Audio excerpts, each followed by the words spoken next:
When you've had your tea, Catcher, would you help me out and take Mr. Villiers over to him? Yep.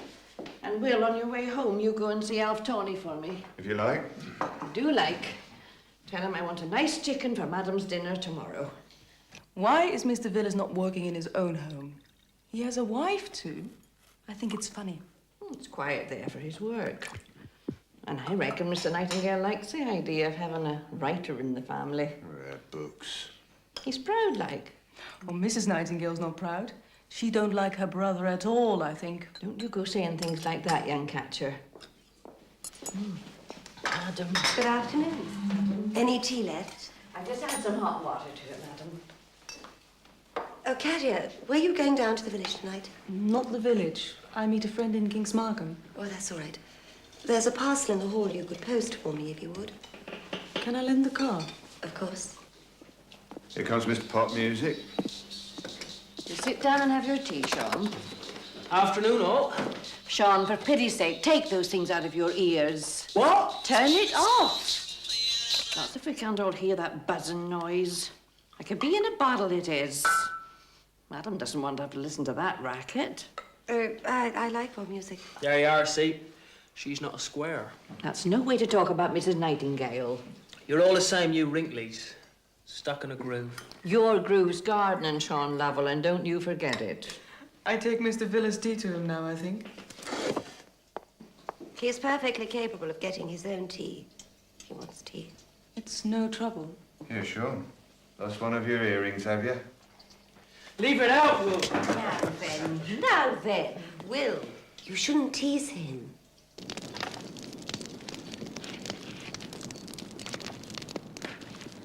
You mustn't take any notice of what they say, you know. Just pig ignorant. That's all they are. What do I care about? I've got to get going. I'll be 23 in October. Look at George Michael. 19, he was a star. You know what I promised, Sean. I won't forget.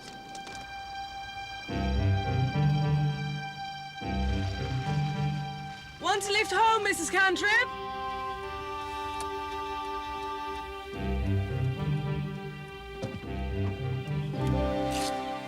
that's very kind of you, dear.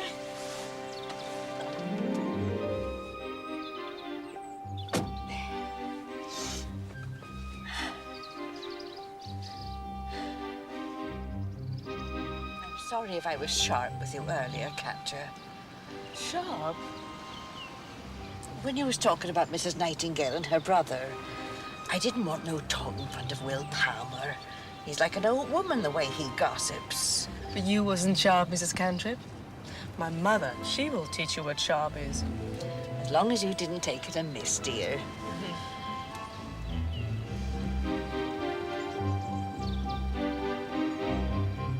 You know, every day in the holidays, Mr. Villiers is working up there. And never, not once, Mrs. Nightingale is going up to see him. I think it's funny not to like your own brother. Maybe he's not easy to like. You can depend on it. If there's a quarrel, and I'm not saying there is, mind, it's not Madam's fault. He's got a very funny manner with him, as Mr. Villiers. Nasty temper, sarcastic-like. Between you and me, Catcher, I wouldn't be too happy if I had a boy at that school where he teaches.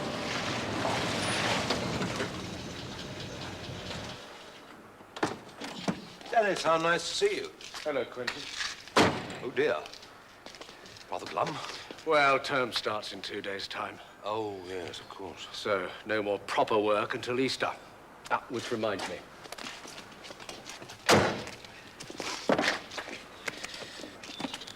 An advance copy. I thought you might like it. Dennis, thank you. Wordsworth in Love by Dennis Villiers. Read the dedication.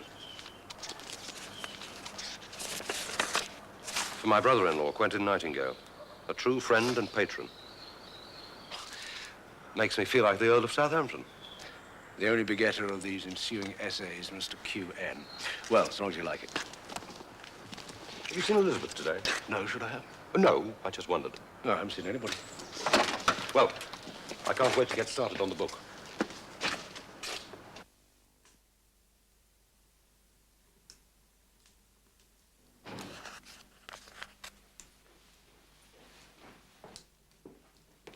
How's my beautiful wife? Hello, Quentin. I've missed you. Had a good day. Not so bad. London's a madhouse. Drink? Oh, just a tomato juice for me. Katya not about. She took the car into King's Markham. All on our own then, are we? All on our own.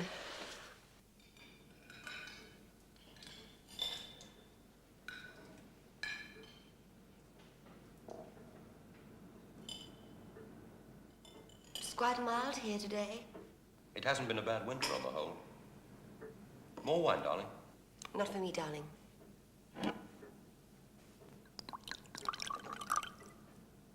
The evenings will be getting lighter soon. Yes. Yes, I suppose they will.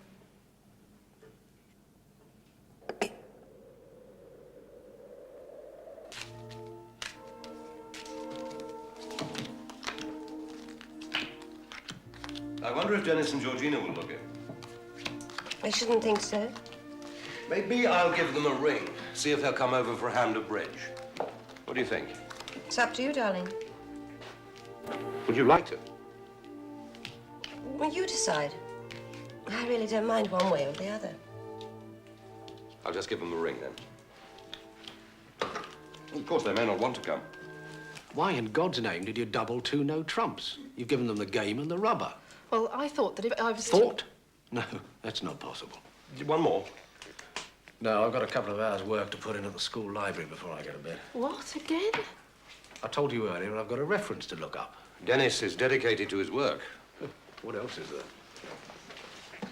Oh, Georgina, there's something I've been meaning to give you. I'm sure you're going to love it. Talking of dedication, would you write in the book for me? Yes, of course.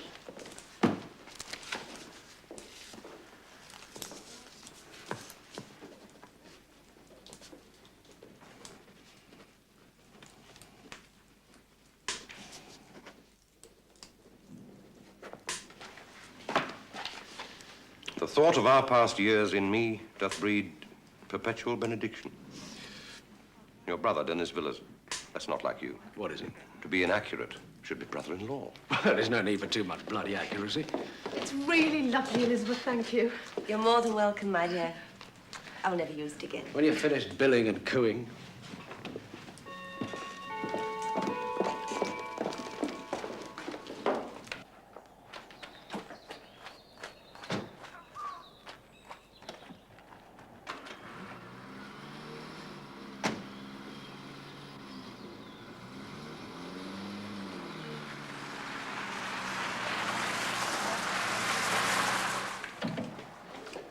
Well, that was very pleasant. I think I'll go straight to bed, darling.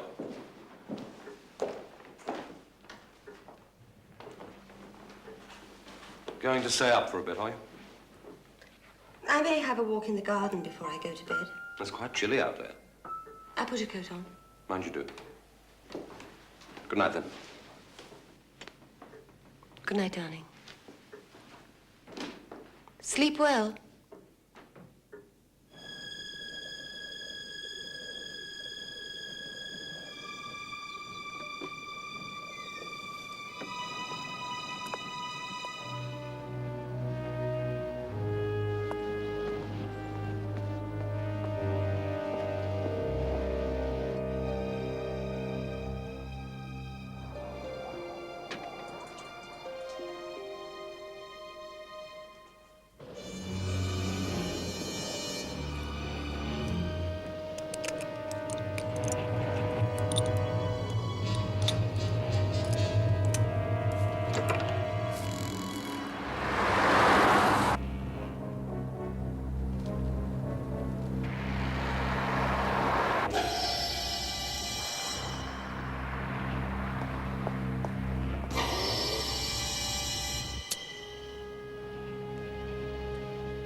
All right.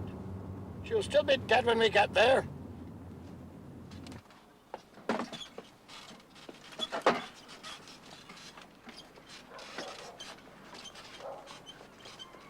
You're going to need the hose, John, to make sure the downpipe's clear.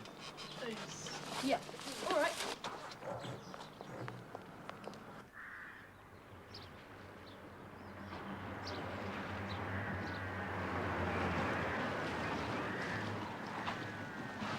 Morning, Mr. Wexford. Nasty business. Yeah. Murder, sir. Not much doubt about that. No. Skull was stove in, wasn't it? Not much suspicion of suicide there. Morning.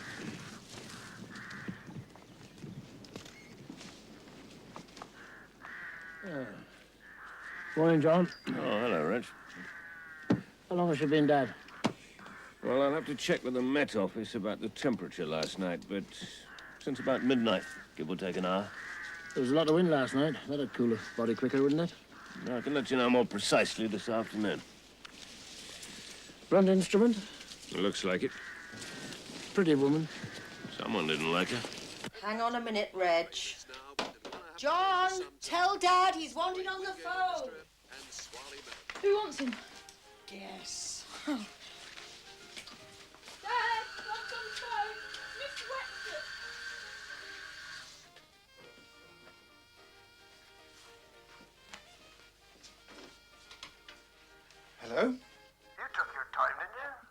I was cleaning out the gutter. Well, I can't keep dragging you out of the gutter, Mike.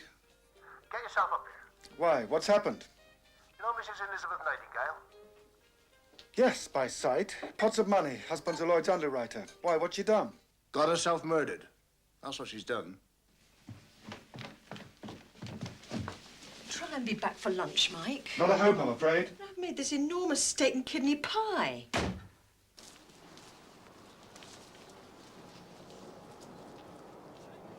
What were you doing up here so early?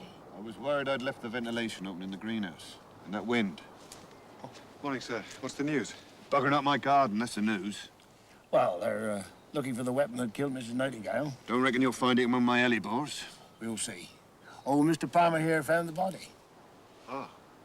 Mr. Palmer, what did you think when you found that Mr. Nightingale wasn't in his bedroom? I don't know what I thought. I thought he might be in his bathroom, the door being shut. But you didn't look. Well, no, sir. I mean, it wasn't my place to be in the house at all, really. And I wouldn't have been if it hadn't been for finding the doors open and thinking it might be burglars.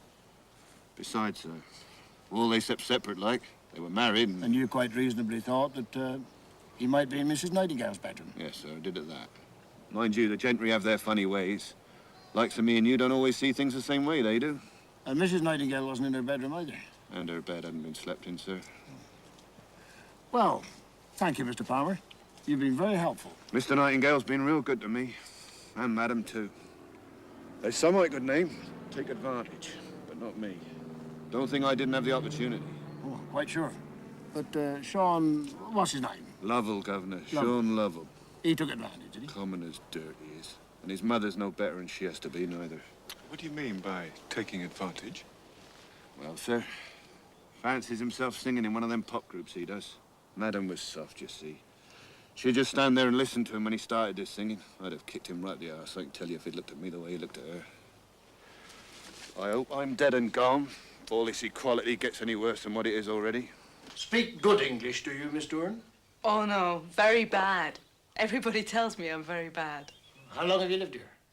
Since last spring, nearly 9 months.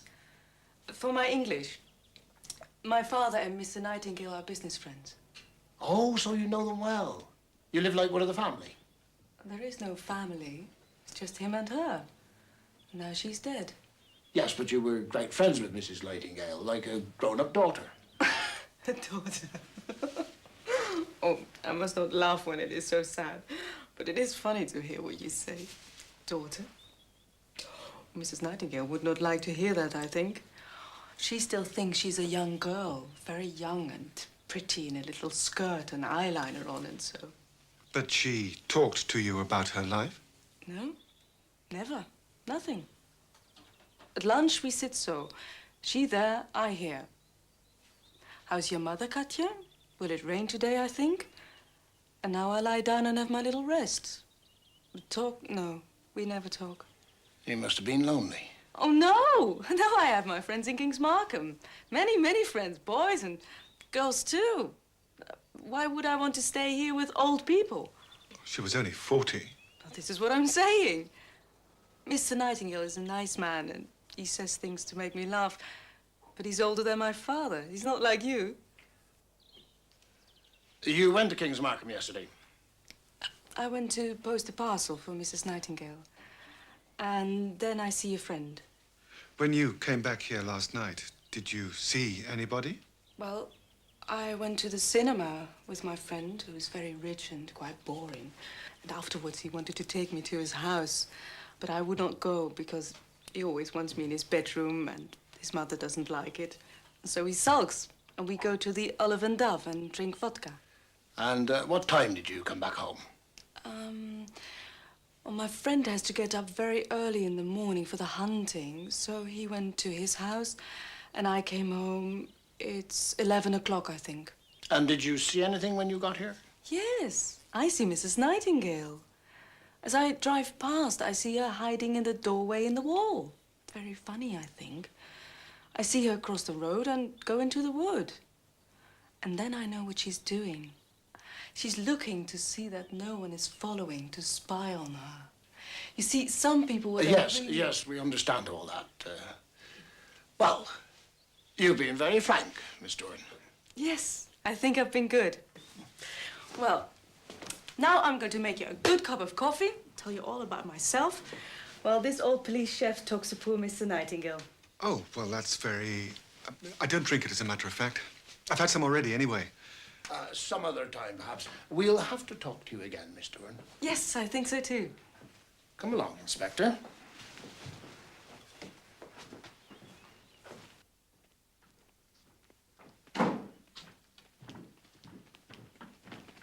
Hey, Mike.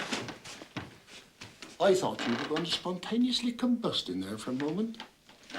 Like that chap in Bleak House. Just entirely melted away.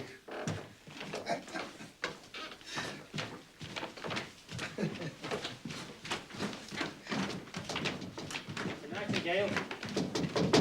Mr. Nightingale. I think they're taking a very It's Mr. Nightingale, sir. He's locked himself in his room. No answer, sir.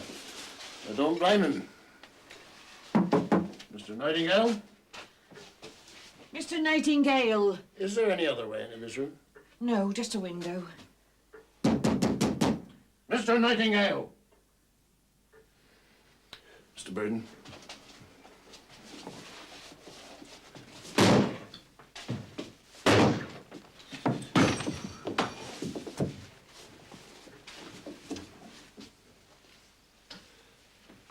Mr. Nightingale.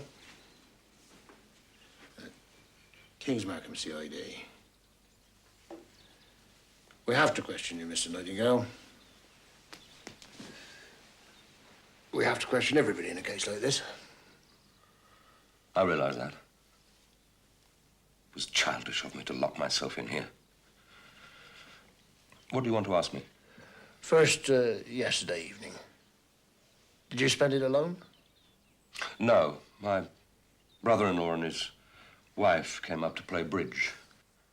He's Dennis Villiers. He's a rather distinguished author, writes books about Wordsworth. Really? How long were they here? They came at about 8:30 and left at 10:30. I see. Thank you. How did your wife seem last night? Absolutely the same as always. She was a terribly generous woman. She always had some little present for my sister-in-law. Last night was just the same. Gave her some little gift. What was the present? I don't know. I only heard Georgina thank her for it. She seemed delighted. Why did your wife go into the forest last night, Mr. Nightingale? I don't know that either. My God, I wish I did. Was it something she often did? No. She often went for a walk in the grounds. Late in the evening, I mean. But I never dreamt she'd go into the forest. Were you a happily married couple, would you say so? Of course we were happily married. Ask any of our friends. Well, ask them. I'm sorry, but would I be like this, the way I am, if we hadn't been happy? Don't distress yourself, Mr. Nightingale. Mr. Palmer came into your bedroom at just after 6 o'clock this morning. He couldn't find you. Do you mind telling me where you were? I was in the bath. Curious time to have a bath. We all do curious things occasionally. I woke up early. The wind woke me. Did you hear the wind last night? It was very strong, I believe. I couldn't go back to sleep again, so I had a bath. Well, thank you, Mr. Nightingale.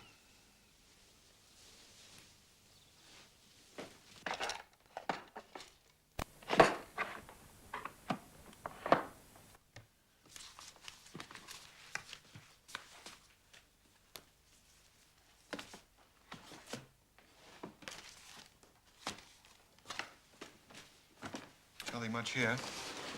No diary. It's a bit surprising, isn't it? Few receipted bills. Dressmakers, mostly. Tanya Tie, Bruton Street, £158. £200. One she hasn't paid yet, £90. Really?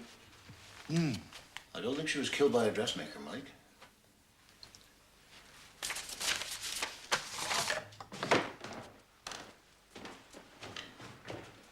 Like being in church, isn't it?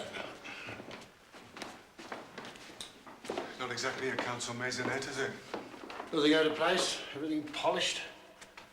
Makes you want to whisper.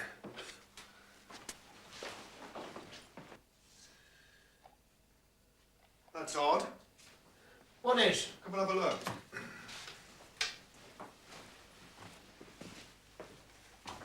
The tile's still wet, but it's on a hot rail. Wouldn't take 7 hours to dry, would it? Well, either he's had 2 baths, or just one, between 9 and 10 this morning. So the first one could have been a cleaning up operation. There ought to be blood on the towel, or somewhere. Doesn't seem to be.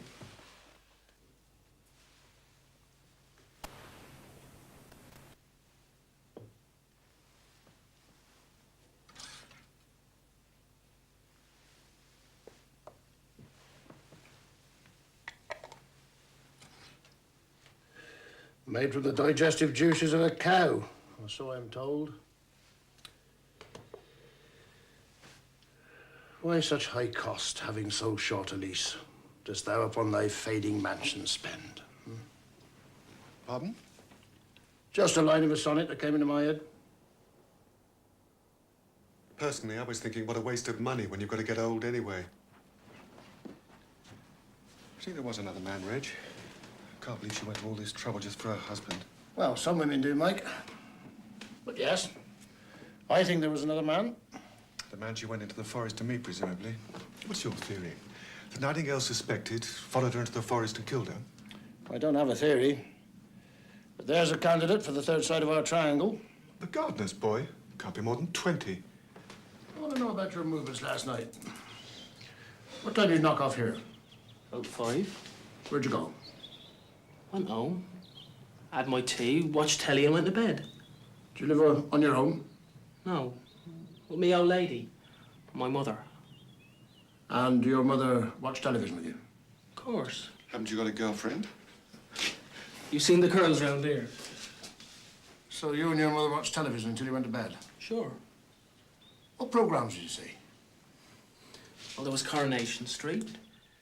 Then that sitcom about a couple of women working in a bank. Then Minder, and the news.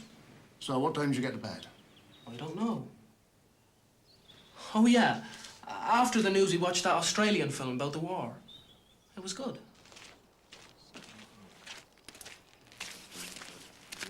Odd that. What? I was going to watch that Australian film that Lovell was on about. Oh? They cancelled it. Put on a musical instead.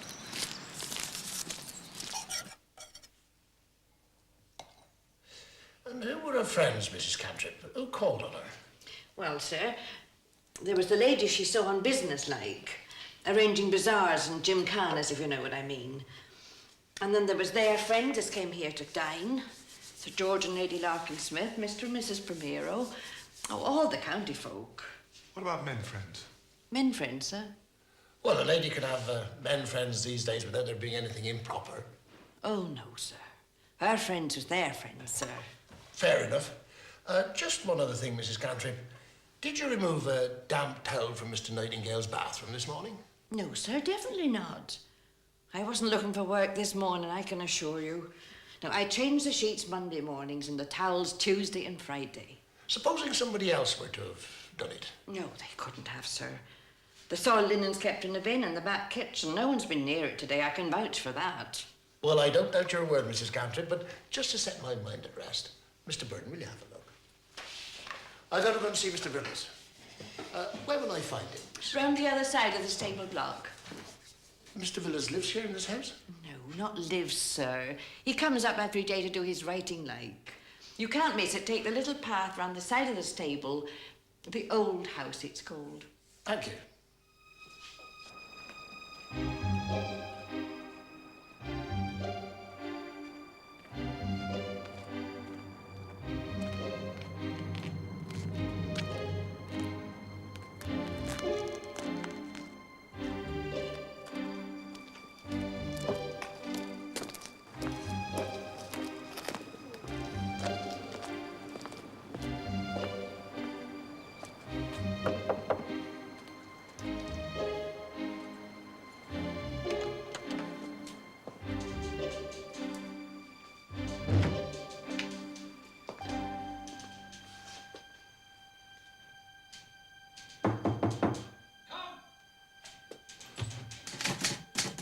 Oh, I'm Chief Inspector Wexford.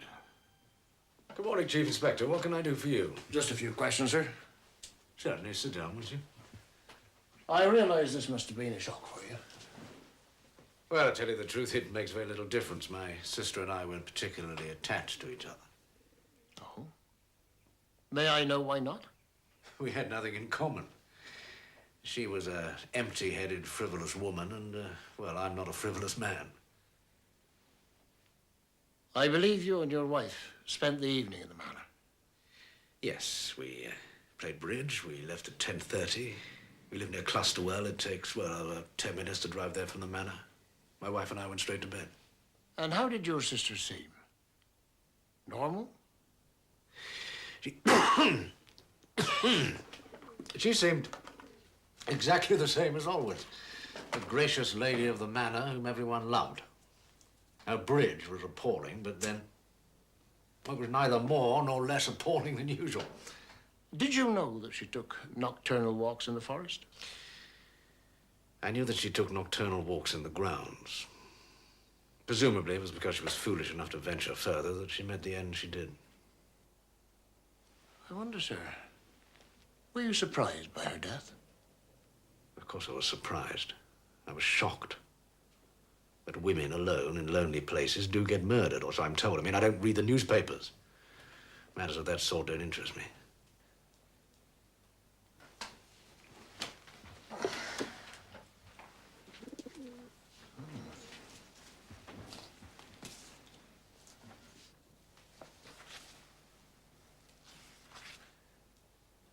Well, you've made it quite clear that you disliked your sister. Strange that you so willingly accepted her generosity. I accepted my brother-in-law's generosity, Chief Inspector. And now, if you'll excuse me, I have rather a lot of work to do. How dare you? Get out of my room. Well, we'll speak again later, sir. When you're more under control.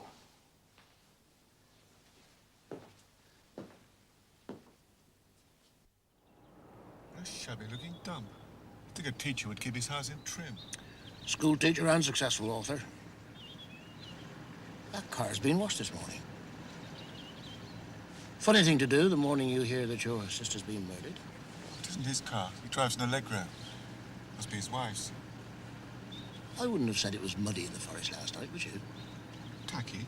We had rain last weekend, remember? Right. Drive on, Bryant. Yes, sir. We'll leave the villas for now. I'd like the answer to three main questions at the moment. Why was Nightingale taking a bath at 5 in the morning? Right. Or why was he pretending to? Why did Sean Lovell tell me that he'd been watching a television program last night, which in fact had been cancelled at the last moment? What's the other one? Why was Elizabeth Nightingale friendly with everyone except her only brother?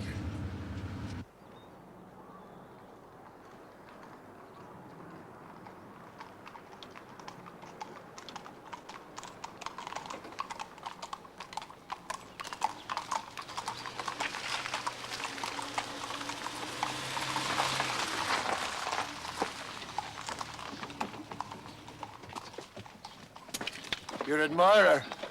Very funny. Oh, Inspector Burnham! Oh, this is nice. I think you're following me. Good afternoon, Miss Doran. No, he's not following you, I'm afraid. I'm taking him off to see Mrs. Lovell. Oh, that is not very nice. She's a very dirty woman, all fat. Oh, well, we'll see. Let's hope she's at home. It's not a home. It's a house for pigs.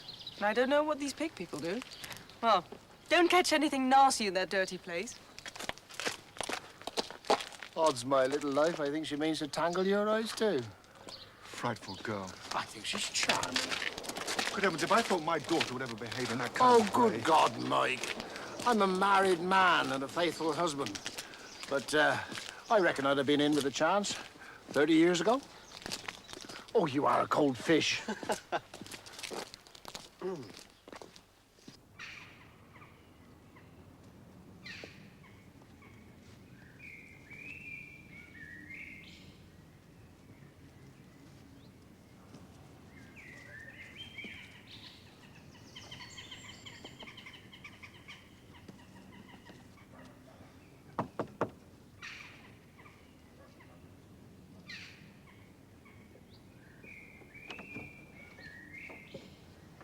Mrs. Lovell. What do you want? Mrs. Lovell. That's right. What do you want? A word with you, if you please. We're police officers. Better come in.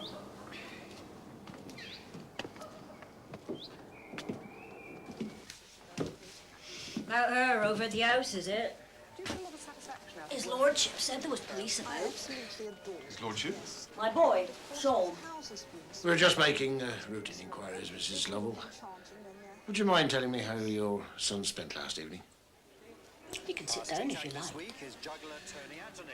He's hoping to entertain our crowd into giving him more than the £15.30 earned by our champion busker so far, magician John Lennon. Had his tea, then he said about watching the TV. Why not? He pays the license, don't he? Oh, I'm sure he does. He didn't watch it after 9:30, though, did he?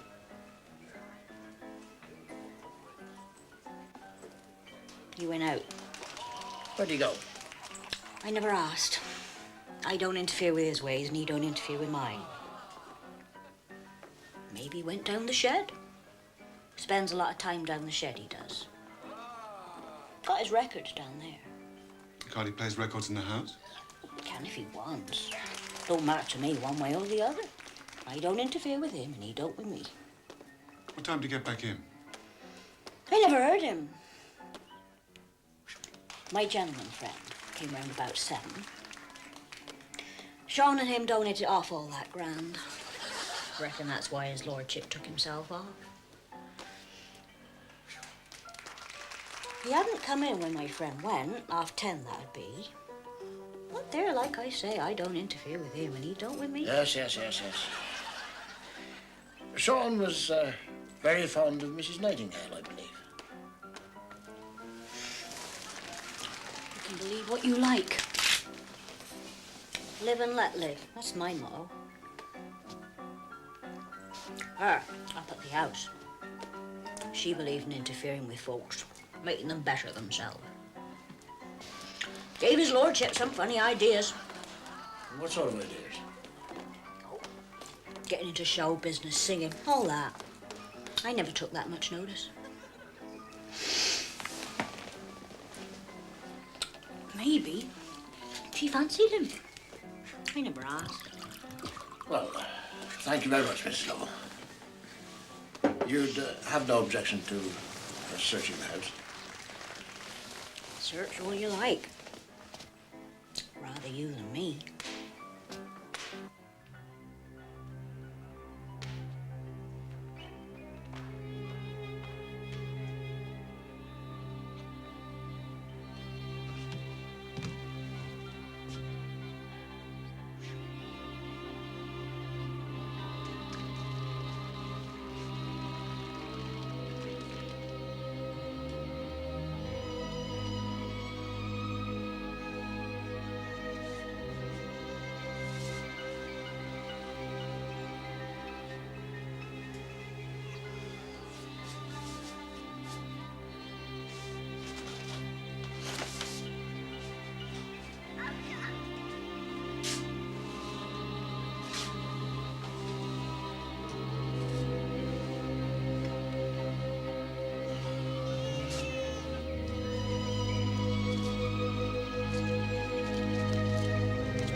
Never, in all my years of CID work. Bit depressing, eh? Disgusting. Well, your lady friend did warn you. There was a rotting pigeon underneath the bed. Yeah, and what about the kitchen? Oh. Take a look at this.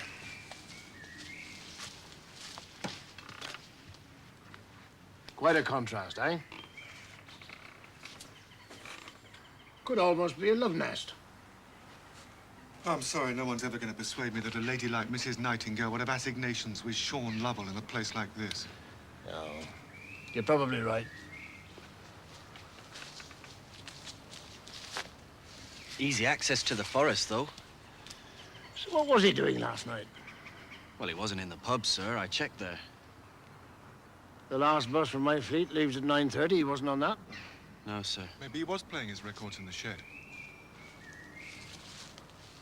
Well, then why did he lie about it?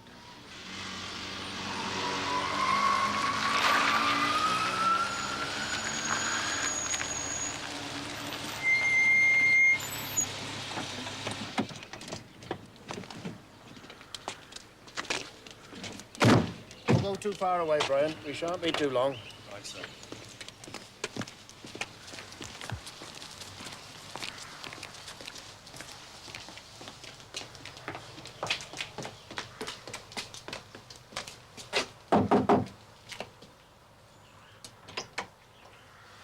Mrs. Villas, Yes?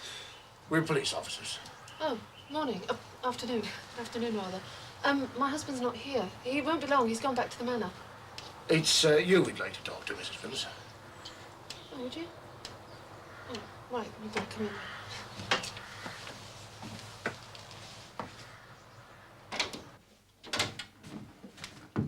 Please, sit down. Oh.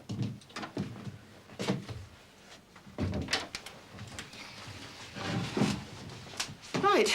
Well, what would you like to ask me? Just a couple of routine questions, Mrs. Villas. First of all, did you and your husband come straight back here after your visit to the manor last night? Yes. And what did you do when you got back here? We went to bed, straight to bed. Did you drive up in that car outside? No, we went in Dennis's car. We've got two cars, you see. When we got married last year, I had a car, Dennis had a car. Only old cars. We decided to keep them both. They're not worth much, you see. Dennis is out in his car at the moment. His car's newer than my car, of course. But your car outside has just been cleaned. Won't you sit down, Mrs. Villas? Do you always clean your car on a Thursday? I expect you're like my wife. A special time of the week for every little job, and then nothing gets left out. No, I'm afraid not. I'm not methodical.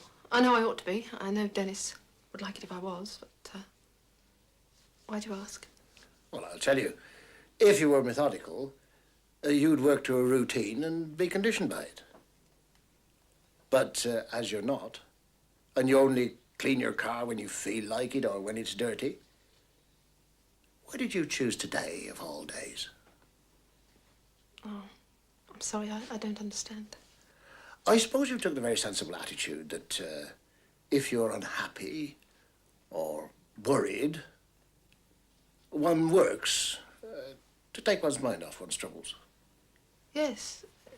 Yes, that was it. You see, I mean, I wasn't very upset. She wasn't my sister. Oh, true. She was your husband's sister. Your sister-in-law. They didn't like each other, did they? No, they didn't. They didn't get on at all. If you must know, Dennis couldn't stand her. Strange. Elizabeth Nightingale seemed to get on with everybody else. Did she? Oh, the county people, you mean? Yes, well, Elizabeth didn't have any real friends. My husband, Dennis, he thinks she was killed by a maniac. One of those men that goes around attacking women. And I expect that's what it was. I mean, she must have been mad to go to the forest at night. Really, she was asking for it. Perhaps. Why didn't your husband get on with his sister? They hadn't anything in common. I expect he thought her rather silly and extravagant. Was she?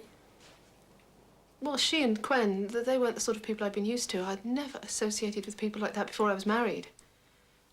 I used to teach, but I gave it up for good when I got married last year because, well, I think that a woman's place is in the home, looking after her husband, don't you? I mean, I think that's best for people like us to have a real home, family, not too many of these outside interests. What does he do with his money, Mike? It's not spent on here. I mean, I know he don't make a fortune writing books about William Wordsworth, but he's got a good teaching job. She's a bit jumpy, isn't she? Bit thick, if you ask me. Oh, she's probably just nervous about being interviewed by policemen. I dare say she's fine in the ordinary way. Nothing here. No traces of blood. Nothing that can conceivably be used as a murder weapon.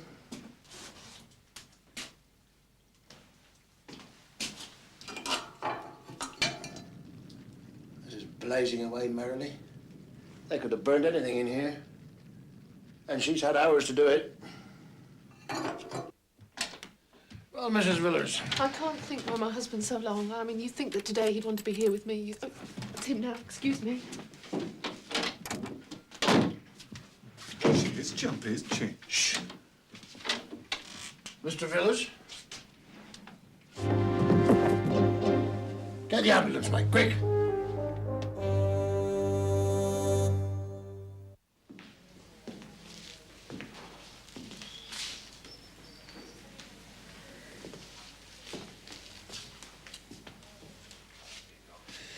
Excuse me, Mr. Willis. Who? Came in yesterday with a stroke. Oh, he came in this morning. Oh, thank you. Come on! John, leave her alone. If you make me late, I'll kill you. Leave me alone. I told you to leave her alone. She's gonna make me late. Is she well enough to go to school, Mike? You know she is. It's always the same at the beginning of the term. She spends an hour being sick in the bathroom, and then as soon as she gets to school, she's fine.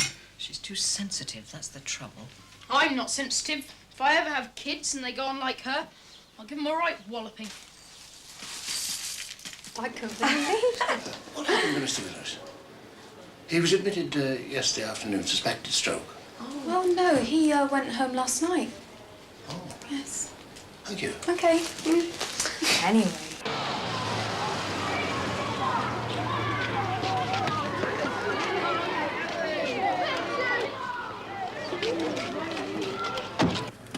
There you are. You see, John isn't a bit worried. You know you were getting terribly bored being at home all the time. Good God.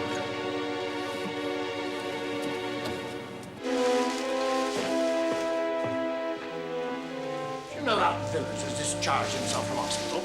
Nothing wrong with him. Good morning, Reg. Morning. He was dying yesterday. Rubbish. They went over him with a microscope at the infirmary. He's as fit as you are, Reg. Fitter. All right, all right. Doesn't seem to me to be fit at the best of times. He works too hard, that's all. I ought to know. He's a patient of mine. And I suppose, being a true priest of the medical profession, you're going to keep whatever's wrong with him locked in your Hippocratic bosom. I would if there was anything to lock. There's nothing wrong with him. You know who I've just seen? Who? Dennis Fillers. Large as life, on his way to work. Oh, there's nothing wrong with him, apparently. What about the fit he had yesterday? Who knows? The trendy young registrar at the hospital plumps for an allergic reaction. And you? Psychosomatic. Psychosomatic. Let's go to my office. This place is like a morgue. The old ones are the best ones. Could it have been guilt? His sister's just been murdered, remember? You'd expect some sort of reaction. Head and guts.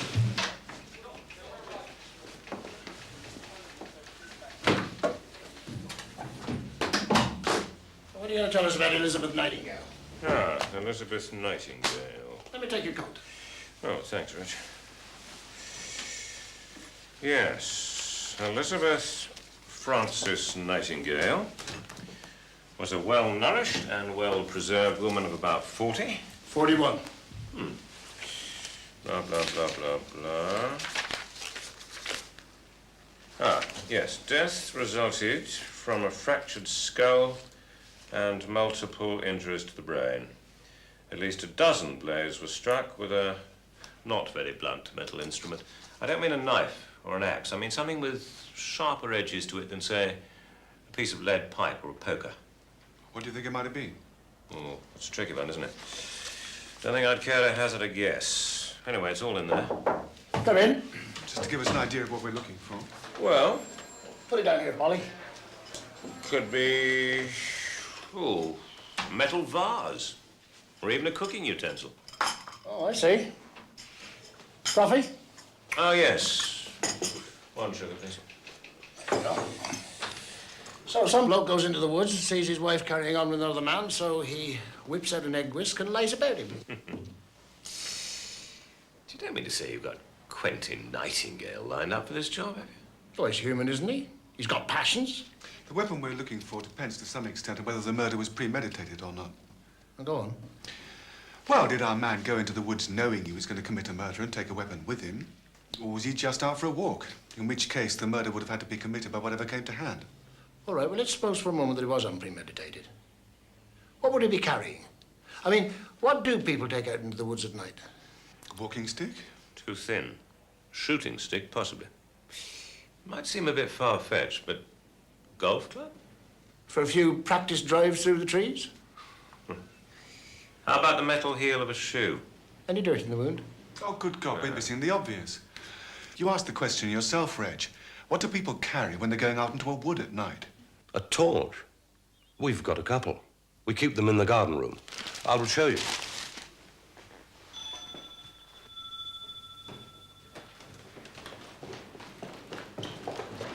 Are you at home to visit us, sir? For 2 pins, I'd send them away with a flea in their ear. You'd better see who it is. Oh, hello, Mrs. Cantrip. Is, Gwen. How are you? Thought I'd come and see how you were bearing up. It's all been so dreadful for you. It's nice to see you, Georgina. Anyway, I brought my own lunch so that Mrs. Cantrip won't have to be cooking for me, and... You look bad, Gwen. Still, I know it's been a bit of a strain and everything, and I... Oh, dear, perhaps I shouldn't have come. No. It's good of you to trouble. Come into the drawing room. Perhaps Mrs. Cantrip could take you to where the torches are kept. Of course. Mrs. Cantrip. Yes, sir.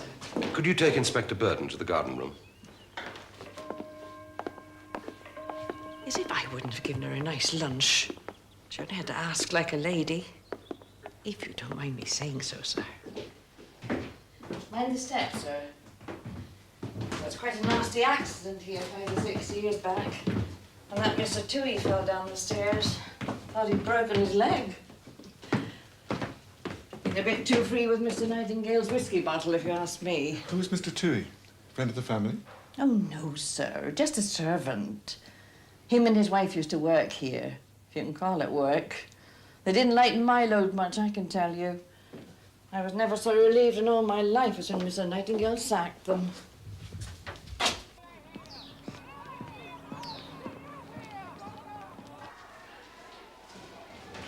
Oh, do you know where Mr. Marriott's room is? Oh, thank you.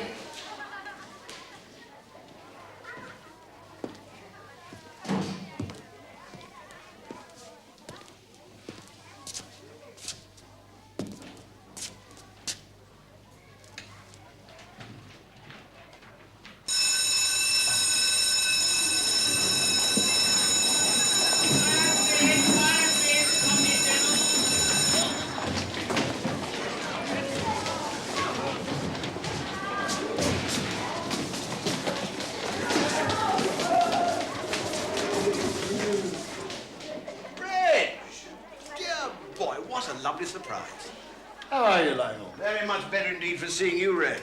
I was saying to Hypatia only yesterday how miserable I was because you'd utterly deserted me, and here you are. Well, have you just come to renew acquaintance with scenes of your former glory? Oh, scarcely.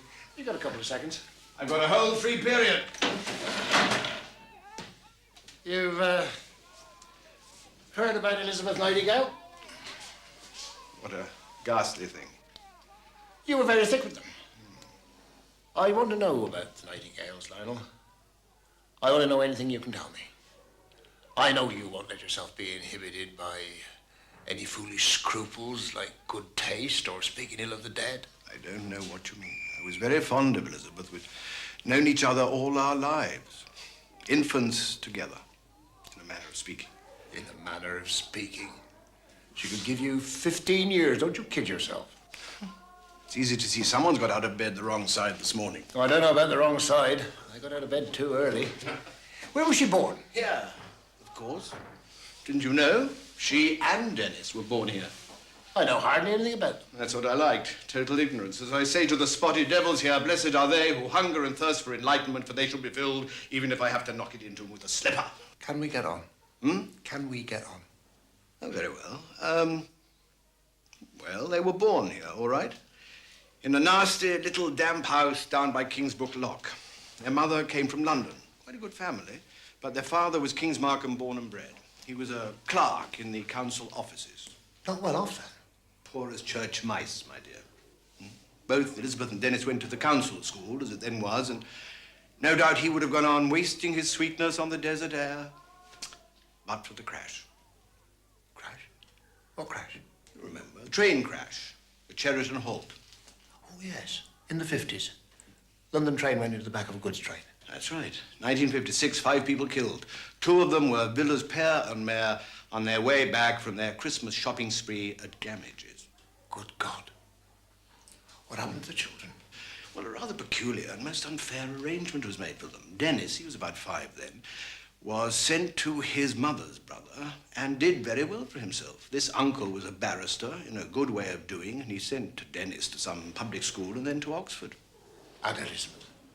Oh, poor Elizabeth. She was left behind with her father's sister, who took her away from the high school when she was 15 and sent her to work at Moran's. Mrs. Nightingale, a draper's assistant? I thought that would shake you.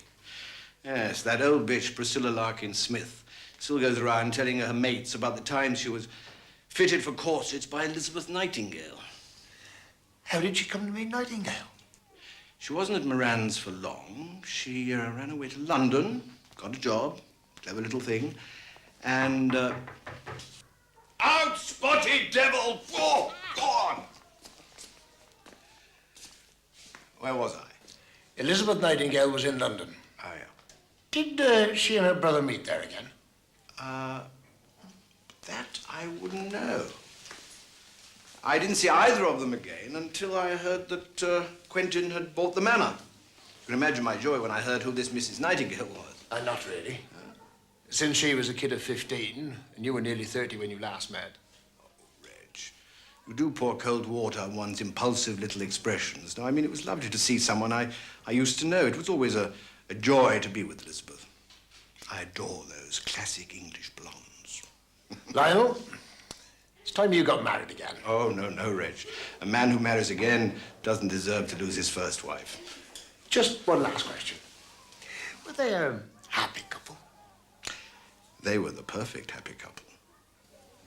Listen, Reg, if you and your wife never discuss anything but the weather, are childless, waited on hand and foot, and both equally cold sexually, what is it to quarrel about? When the Chief Inspector calls in, tell him I'm at Myfleet Manor and I'd like him to meet me here as soon as possible. Tell him it's urgent, will you? You have to make allowances for Dennis. Oh, indeed? Why? Well, poets are curious creatures. Poets? I didn't know he was a poet. Oh, dear me, yes. By the time he reappeared in King's Markham, several very charming little verses of his had appeared in the New Statesman. So, as I say, I made allowances. Oh, so he came back to King's Markham? Yes, I said, perhaps you're relying on your sister to give you the entree. I said, don't forget, she's new here herself. He went quite white. My sister here, he said. You don't mean to say you didn't know, I said. Christ, he said. I thought this was the last place she'd want to show her face in. Well, what was he so upset about? I asked myself the same thing at the time. Right from the start, Elizabeth acted towards him as if he's done her some injury. And as for him, well, the man's rudeness to her was beyond belief. But of course, you can't lay too much stress on that because, well, Dennis is foul to everyone except Quentin, and of course, Quentin adores him. Elizabeth and Dennis were enemies right from the start. But if you want to know why, I can't help you. And she never spoke about it? Never.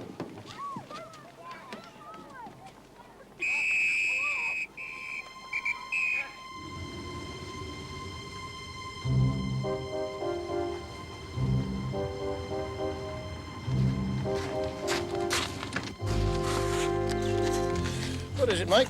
Come and have a look.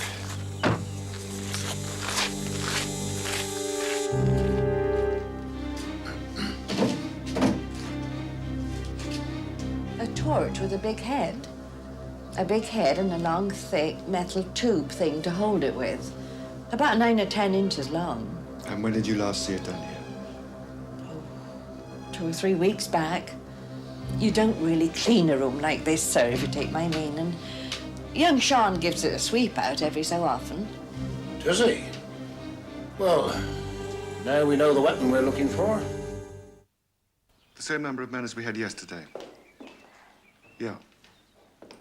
Straight away, please.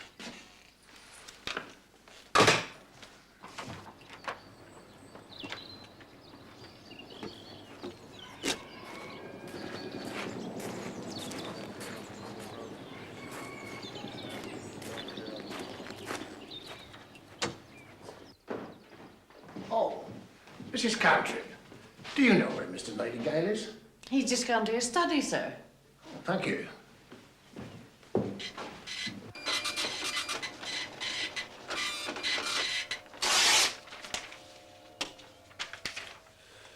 There's a torch missing from the garden room. I beg your pardon? A torch, a big one. 10, 12 inches long, brass-coloured. You seen it lately? It was there on Sunday. I went in to get my golf clubs. I saw it then. Well, it isn't there now. That torch killed your wife, Mr. Nightingale. I don't honestly think I could take any more. Yesterday was the worst day of my life. Well, I can't promise you that today or tomorrow will be any improvement. I think I'm going mad. I must have been mad to do what I did. I'd give everything I've got to go back to Wednesday evening and start again. Making some sort of a confession. Because if you are... Not that sort of confession. Well, what sort? Doesn't matter. Mr. Nightingale, this is a very serious business. Oh, my God. What sort of a confession? Would you get me a drink, please? Mr. Burden? Whiskey.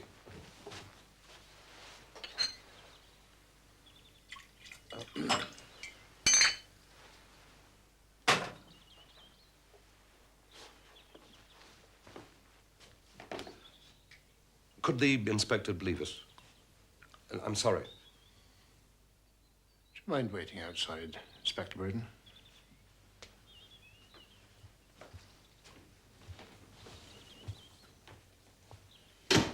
I don't know where to begin. I could just tell you baldly. But I need to justify myself. You said that nobody involved in a murder case has any right to a private life. I can see that now. I've got to tell you about my private life so that you'll understand. I used to go to her room once a fortnight, always on a Saturday night. She'd push back the bed covers and say, "This is nice, darling." Always the same. And afterwards, when I left her to go to my room, she'd say, "That was lovely, darling." She never called me by my name. Sometimes I think she forgot what it was. It was disgusting, really. Sometimes I used to feel I was married to a sort of doll that smiled and wore pretty clothes and had a vocabulary of a certain limited kind. And yet, you say you were happy. Did I say that? Everyone else said I was. I grew used to telling myself I must be.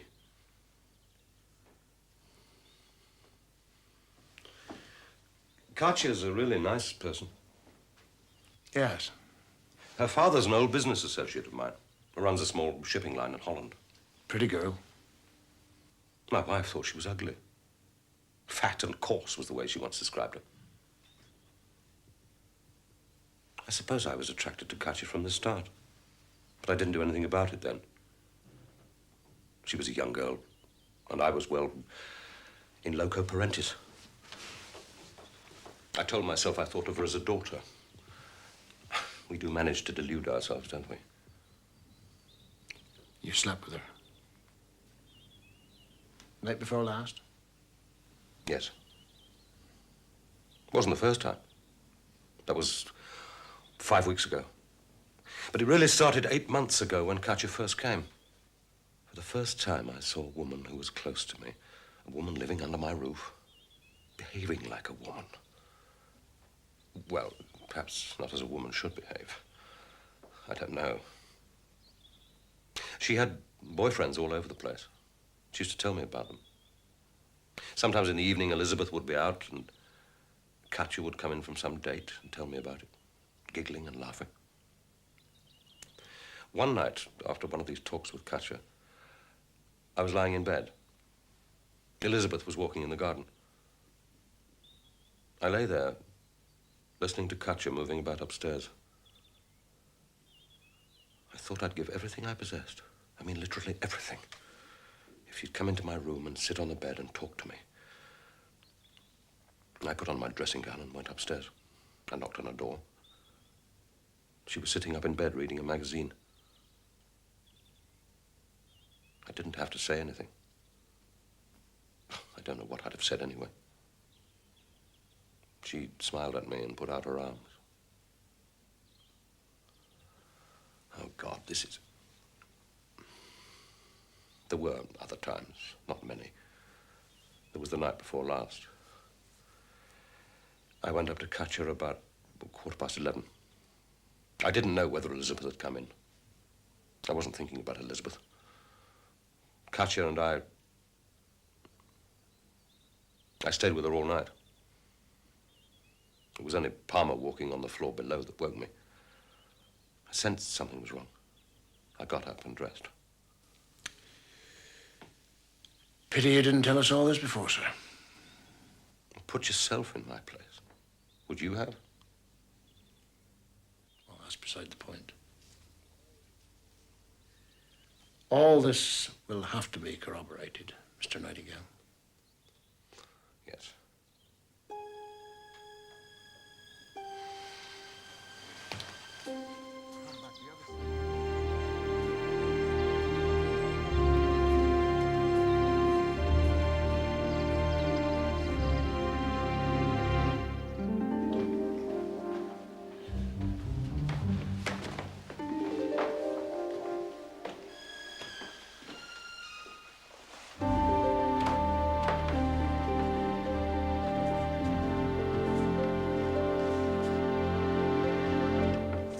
Miss Dorn? Miss Dorn? Who is that? Chief Inspector Wexford. Oh, good. I will be out in a moment.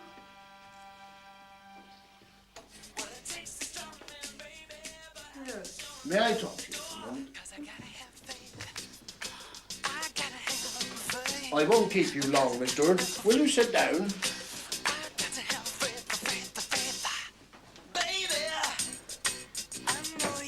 Do you mind switching off the radio for a moment? Oh. You are very serious today. I'd like to ask you about your relation with Mr. Nightingale. What terms were you on with him? Terms? You know perfectly well what I mean, Miss Dorn. He's an old friend of my father. He's very nice and kind.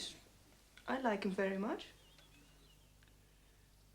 He's your lover, isn't he? Has he said this? Yes. Oh. Would you mind telling me all about it? No. Quentin says I must not. Well, come, Miss Dorn. He told me himself. Do you want Mr. Nightingale to go to prison? No. This is true? In England you can go to prison because you make love? No, no, of course not. Look, Miss Dorn. Just tell me the truth, and Mr. Nightingale won't go to prison. Just tell me everything that happened between you. No, not everything. Just how it began and so on. All right. It's 4 or 5 weeks ago. I am in my bed, and there's a knock, and it's Quentin. Perhaps he's going to say the radio's too loud, or I've parked my car wrong. But he doesn't have to say something, because at once I know he wants to make love. I can see this in his face. And so I think, why not? I think how he's nice with kind manners and a thin, straight body. And I forget that he's older than my father in Holland. Also, I know he's a lonely man, married to a frigide, cold woman. So we made love. And when he's in my bed, he's not old anymore. Yes, yes. I can imagine that. And there were other occasions? Please? Mr. Nightingale made love to you at other times? Of course. He likes me, and I like him. The next week, and the next week, and then the night before last. How long did he stay with you the night before last? All the night. But he went away early in the morning because he heard the gardener man walk about. So I lie in my bed thinking maybe I shall not see my other friend anymore and go only with Quentin. And then I got up too to see why the gardener man was in the house. Oh, there. Well, now I've told it all. Are you angry with me? No. No, I'm not angry, Miss Dorn. I wish you would call me Katya, please. Oh, Gotcha.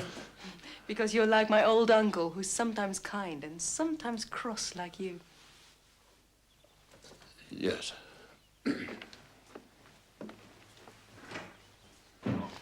Well, I'm sorry, but I don't see that this story of theirs lets them out of it at all.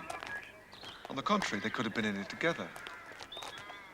We've only got her word for it that she joined him at 11:15. Could have been later. Of course she'd back him up. Why would she? What would she gain from being an accessory to the murder of her employer's wife? Marriage to Nightingale, of course. Oh, do stop saying of course. It's far from of course. You really are dead old-fashioned. First, I want you to know that I believe Nightingale. I believe his story because there's some instinct in me that makes me recognize the truth when I hear it. And secondly, what makes you suppose that Katja Doran wants to marry him? He's an old man to her. She said as much. Yes, that's all I mean, very she's well. not some sort of a Lady Macbeth. For all her immorality, which is doubtless how you'd put it, she's a nice, normal girl who'd recoil in horror at the thought of taking a man into her bed fresh from the murder of his wife. Mike, we're going to have to rethink the whole pattern of these domestic murder cases. Times have changed. Yes, I know times have changed. But they haven't changed that much. You don't change human nature. There are two lines to pursue. Who was Mrs. Nightingale's lover? And who had access to the torch? Well, who did have access to it? Nightingale himself, Mrs. Cantrip, Will Palmer. Sean Lovell, Georgina Villas, Dennis Villas. Katja Dawn. What about Sean Lovell? He's confessed his admiration for Mrs. Nightingale. He's young, hot-headed, therefore jealous.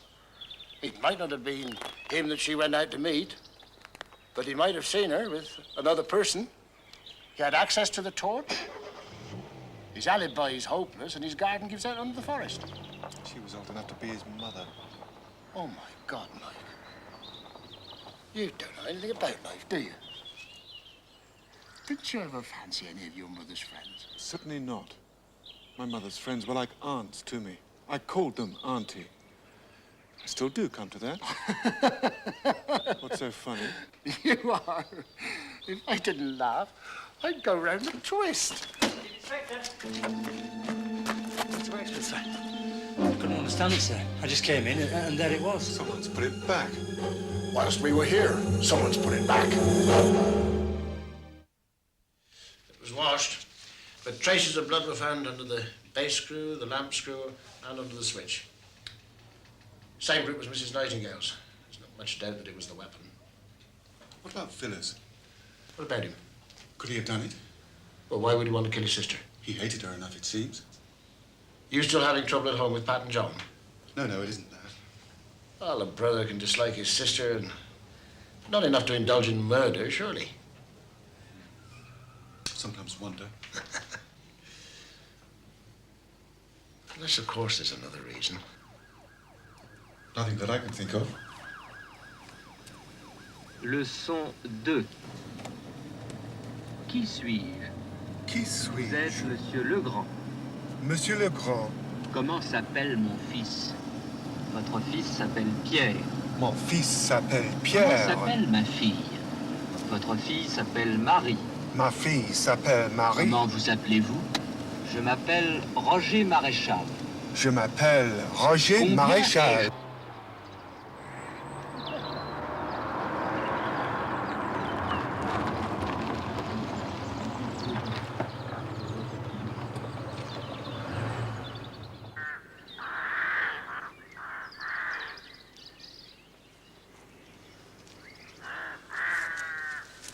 Hello. Where's your son? Ain't got one, not that I know of. Fancy yourself as a comedian, do you? He's not here. Where is he then? How should I know? I don't interfere All right, with just him. tell him I want to talk to him. If I see him. You won't want to miss that. Friendly bugger, that one.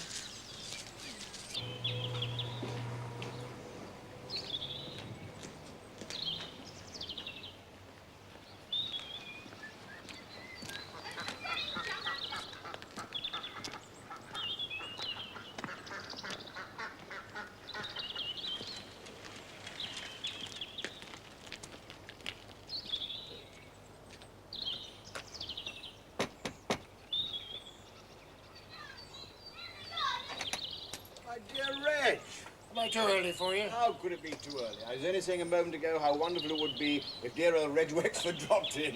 Come in, come in. Just in the middle of breakfast. You'll join us, won't you, Reg? Oh, no, of course you would.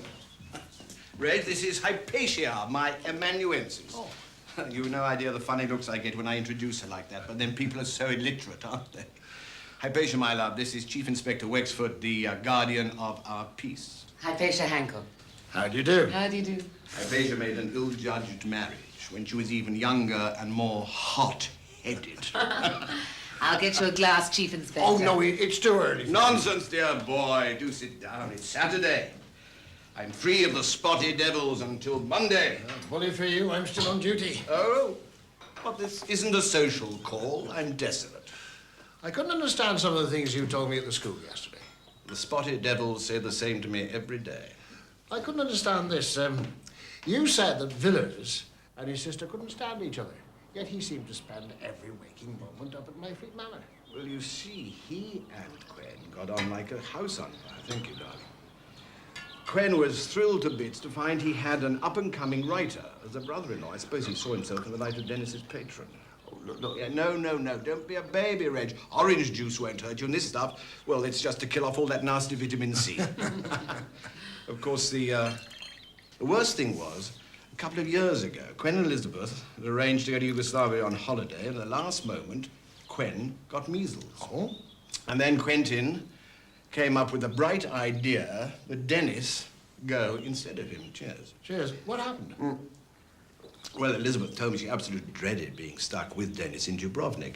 But Quentin said that he'd never forgive either of them if she stayed at home on his account, so they had to put up with it. Did he go? Well, they must have rowed the whole time.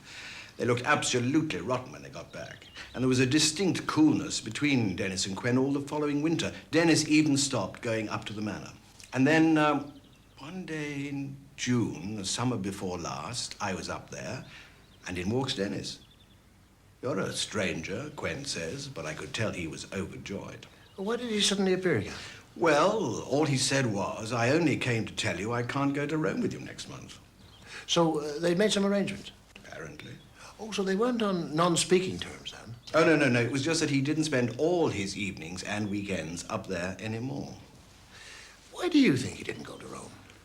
Well, that's the funny part. He said, I've come to tell you I can't go to Rome with you next month. I promised the head I'll be one of the escorts to the school party.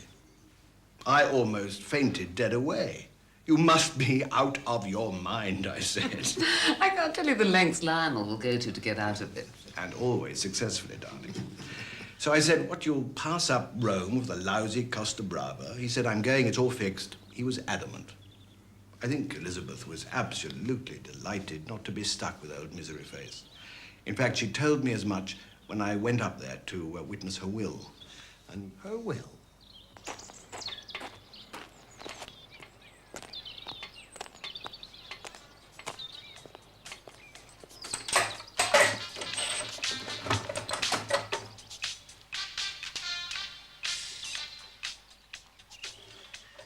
You want something?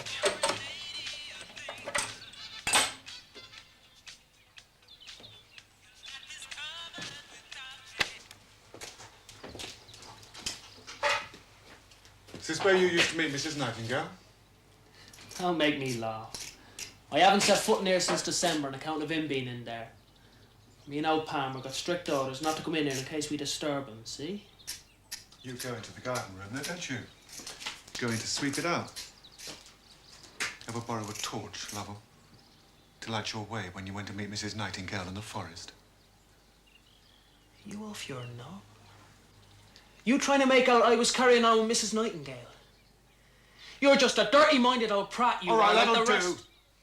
You were on extremely friendly terms with her. We know that.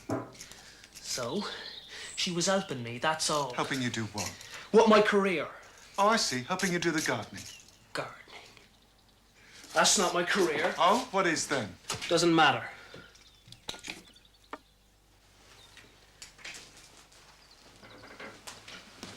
Tell me, what is your career then?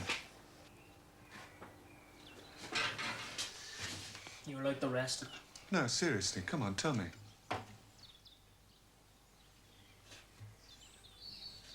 I know it all, see? I know it backwards, like it was written inside my head. I could tell you the way all the charts were right back for years. I could pass exams. There's not one of those so-called DJs knows half what I do. Oh, yeah. You're just ignorant, you are. You're all the same. Like my old lady with her men and her booze and her plain pig ignorance. You think I'm going to spend 40 years doing this? End up like Will Palmer, brain dead. You think that's all I'm fit for? I'll show you. Mrs. Nightingale was the only one who understood. She's dead. And what was Mrs. Nightingale going to do for you then? There was this bloke in the BBC she knew. She was going to mention my name. Maybe for singing, maybe for a DJ. All I got to do is be there. They can't ignore me if I'm there. What's wrong with gardening? These fancy ideas never get you anywhere. Oh, yeah. Grow up, settle down, kill your brain. Why did you tell the Chief Inspector you were watching a television program when that television program wasn't even shown? I had been watching the telly. I got fed up. My old lady had her bloke in for the evening, that Alf Tony. Sat there grinning at me like a couple of Toby jugs. He's very witty, is Alf Tony. One fell after another my mother's had ever since I was a child. And all they've ever wanted is me out of the way. When I was about 10, I saw my mum with one of them, kissing and pawing each other. And I picked up a carving knife and went for her. I'd have killed her. I would. Only the bloke got the knife away and hit me. I see. Inclined to let your feelings run away with you, were you? I was 10, for Christ's sake. I'm not like that now. She can do what she likes. Your mother, this is? Yes, my mother. When you got fed up with your mother and Alf Tawny, where did you go? Down to my shed. What do you mean, down to your shed? What were you doing down there? I was sitting there. That's all. Just sitting. Why didn't you tell me that your wife had made a will, Mr. Nightingale? Good God. Is that your complete answer? Frankly, Chief Inspector, I didn't tell you my wife had made a will for the very good reason that I'd forgotten all about it. I don't for a moment imagine it's even legal. It was just a piece of nonsense my wife took into her head. You know. No, I don't. I always thought that people in your position had a solicitor to make their wills for them. Who is your solicitor, Mr. Nightingale? But no solicitor was involved. I told you it was just a piece of nonsense. I can't imagine how you came to hear about it. Oh, sorry, I'm in your way. It was last summer. My wife and I decided to go to Rome for our holiday, and we intended to fly. My wife didn't like flying. We usually went on holiday by sea and car. Oh, she was afraid to fly. Well, afraid is putting it too strongly. Well, if she made a will, I suppose she thought she might die. Afraid is not too strong a word to use in the anticipation of death. You're looking at it much too dramatically. She was a little anxious, but she was quite prepared to joke about it. This will was a sort of joke. I told you I never took it seriously. But she did, Mr. Nightingale. No. It was just that one day I noticed my wife scribbling something on a sheet of paper. I asked her what she was doing, and she said she was making a will. I'm afraid I didn't even look at it. Oh, you weren't very interested? I took it for one of those romantic fads very feminine women go in for. I doubt if it was witnessed or anything legal like that. Well, it was witnessed by at least one person. Really? Who? Lionel Marriott. Really? Now, come along, Mr. Nightingale. I can't let this pass. What became of that piece of paper that your wife was scribbling on? She gave it to me and asked me to put it in my safe. I suppose it's still here. I'd forgotten about it. I presume Elizabeth had too.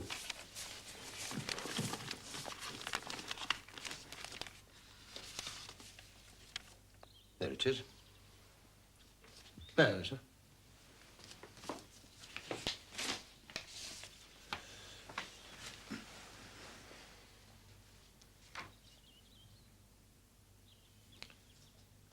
This will is perfectly legal, sir. It's witnessed by Myrtle Annie Cantrip and Lionel Hepburn Marriott, and correctly signed by your wife. You'd have a great deal of difficulty contesting this, sir. But I don't want to contest it.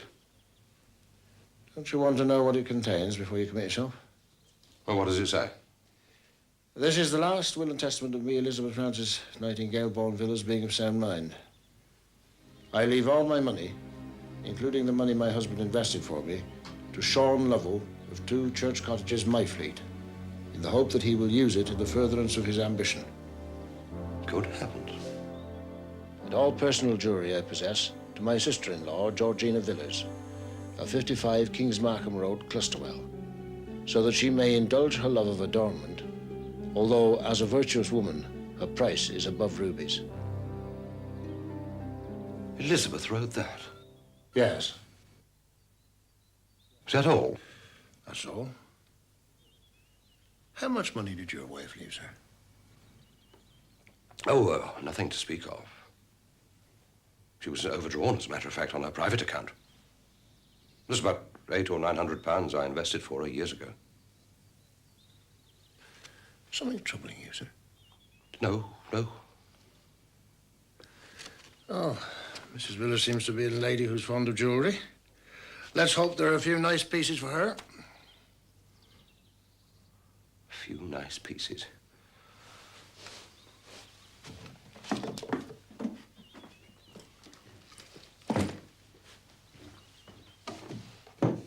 A few nice pieces. This is my wife's jewelry, Chief Inspector. At a rough estimate, I'd value it at £600,000.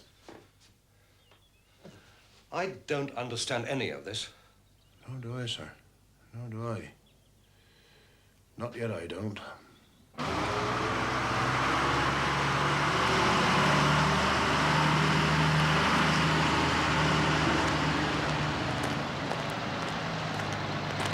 You startled me, sir. Would you like a cup of tea? Don't you knock up, anyway? It's supposed to be at 4 o'clock, sir. They're all at 6s and 7s these days, and that's a fact. Oh, come on, sir. Do you good. And there's Will Palmer in there waiting to have a word with you. Oh, what's he want to talk to me about? Wouldn't say, sir. Something about a scarf was all he'd say. All right. I've got something to show you, Governor. Yes?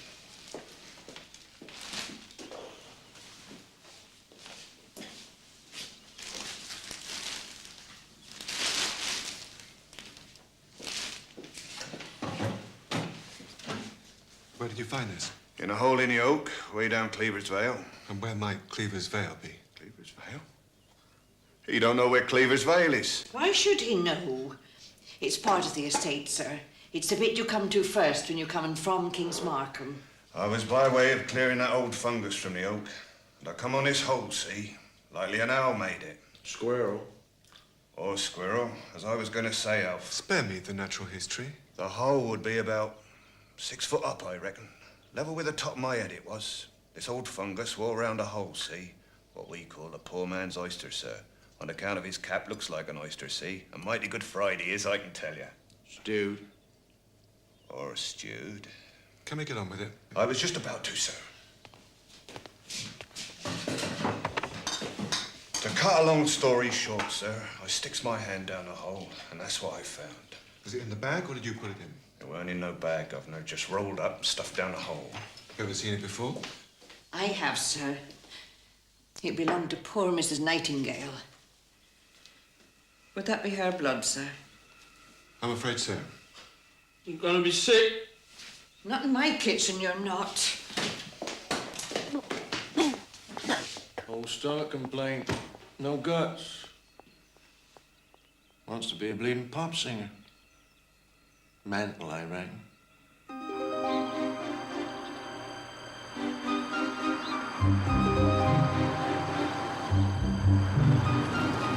That young Sean Lovell recovered yet, Mrs. Cantrip? Oh, he was just shocked, sir. For the minute he was. Well, it is a shock, you must admit, seeing Madam's blood all over that beautiful scarf of hers.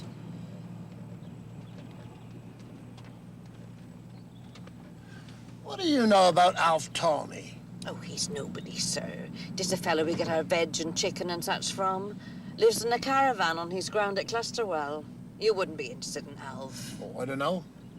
Anyone who was associated with Mrs. Nightingale interests us, even if he only supplied her vegetables. Mrs. Nightingale never associated with him, sir. If you'd ever heard of him, it was only through that Sean. You may as well know, sir, seeing this is common gossip.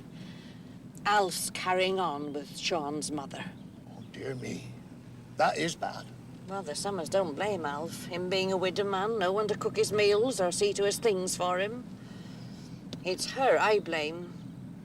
Like the Bible says, sir, woman is a temptation to man and no two ways about it. True, Mrs. Cantrip. Very true.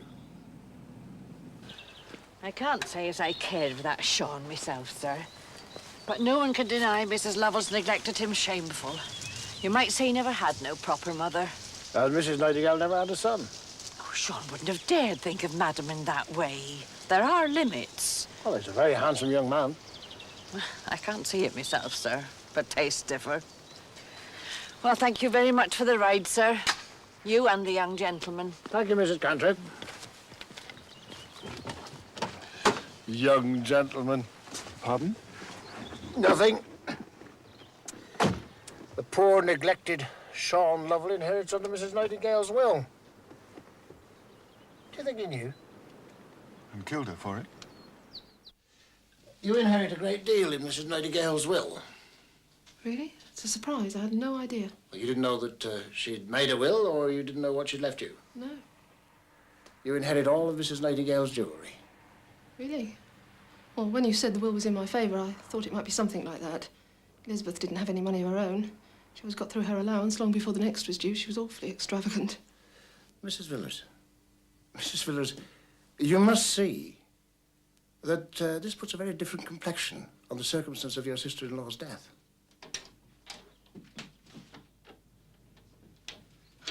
Dennis, there you are. Do you know what? Elizabeth's made a will and left me all those rings and necklaces of hers.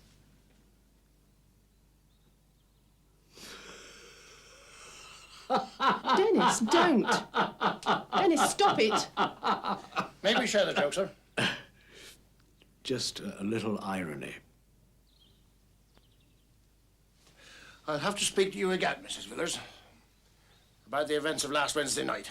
But why? I thought it was all over. I was just beginning to stop thinking about it. Oh, God.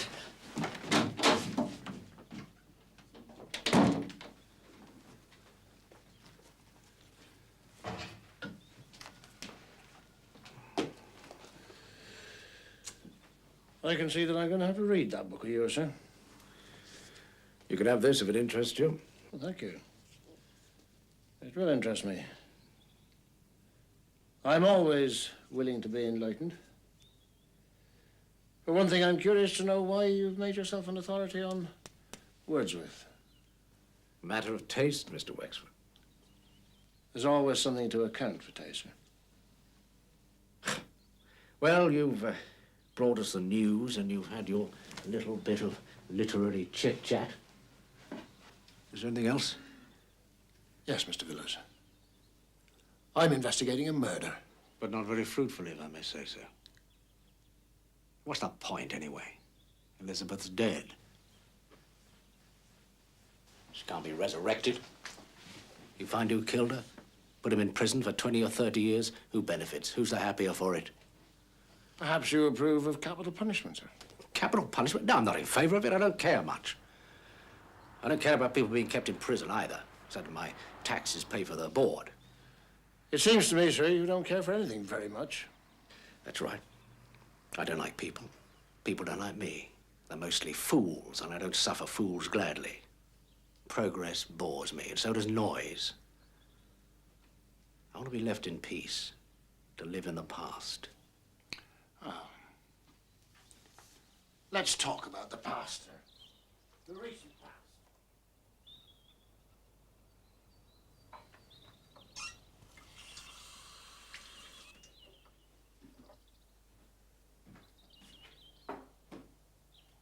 I told you about Wednesday night last time you were here. If you've got a bad memory, you ought to have written it down. Never mind my memory, Mrs. Villers. You just tell me again. You left the manor at 10:30 in your husband's car. Who was driving? My husband was driving. He always drives when we're out together because I think the man should drive, don't you? I think the man should always be the dominant partner in a marriage, give his wife something to look up to. We're very happily married. Good. Now, what time did you reach home? I've told you. About 20 to 11. We came in, we went straight to bed, that's all. No, it isn't, Mrs. Villiers. Nobody comes home from an evening out and goes straight to bed. Somebody must have parked the car. Somebody must have locked up. If that's what you want to know, my husband left the car in the drive. Did you go into the house together? Of course. Side by side, squeezing through the door at the same time? Don't be silly. I went in first. My husband followed a minute later. He locked the car because it was going to be left in the drive all night. Who made sure that the windows were closed and the back door locked? My husband always does that. I went to bed first. How long did it take you to get to bed? 10 minutes, quarter of an hour? You didn't go to bed unwashed and in all your clothes. Of course not. Well, that's the sort of detail I want, Mrs. Villiers. All right. I put the bedroom light on. I undressed. I went to the bathroom. Then I went to bed. My husband followed about 10 minutes later. He always reads for about half an hour before we go to sleep. Double bed, Mrs. Villiers? No, we have twin beds. But you needn't read anything into that. We're very happily married. Good. Now, what time did you go to the manor? We arrived about 8:30. I understand you often used to play bridge there. How long did you usually stay? Sometimes till midnight during the holidays. Wednesday night was still the holidays. Why did you leave so early? Well, because my husband had some research to do down. Well, when we went home... Yes. You told me he came to bed 10 minutes after you. Look, why don't you leave us alone? We could be very happy if everyone would just leave us alone. Did you lock up? No, that's my wife's province. I went straight to bed and straight to sleep. Excuse me, sir, may I? Of course. What about this research you were going to do down at the school? The essential research that made you leave the manor at 10:30. Don't you ever make excuses to get away from a boring host and hostess, Inspector? So this was just an empty excuse, a deliberate lie. Sometimes I do tell lies. I'm a good liar. Strange that you should bother, sir. A man who declares himself indifferent to the opinion of others. So much he soared beyond, or sunk beneath, the men with whom he felt condemned to breathe.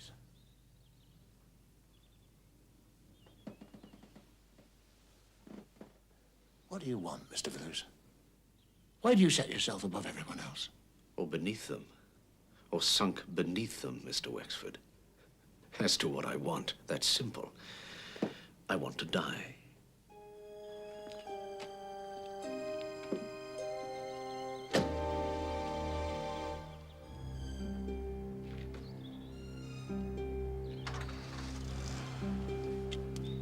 You coming, Reg?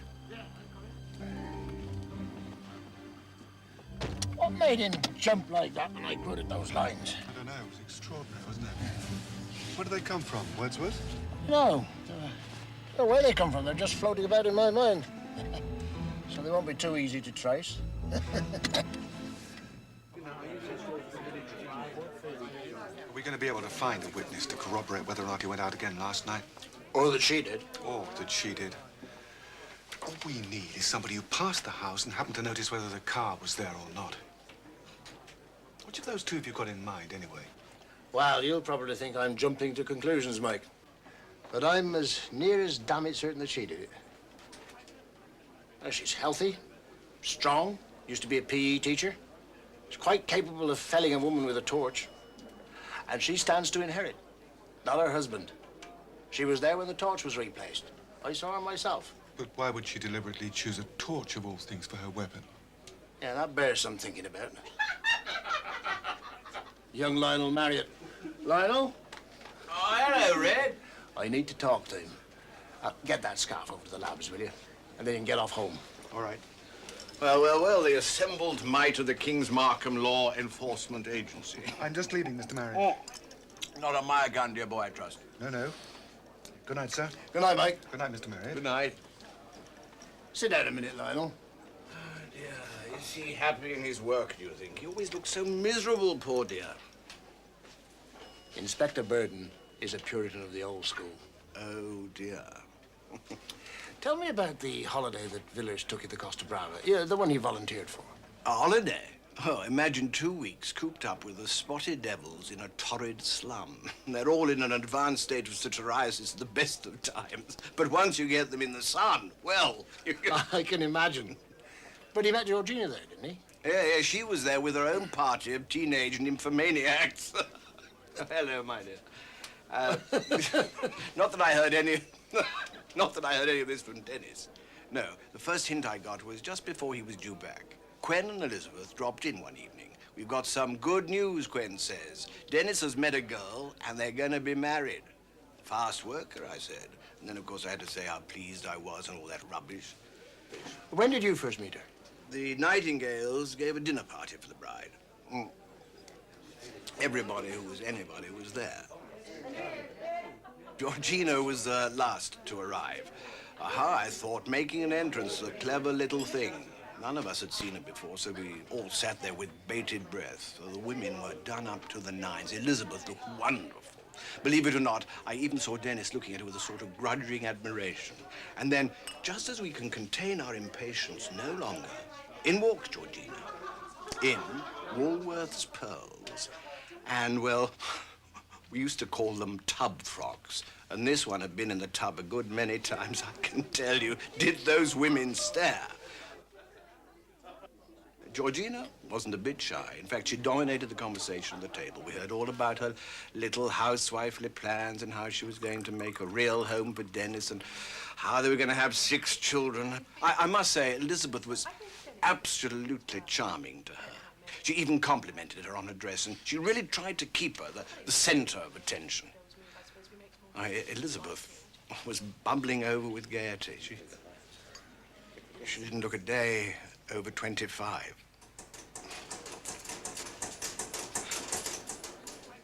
Oh, my dear Reg, look at the time. You do run on, dear boy. Hypatia is an impatient cook.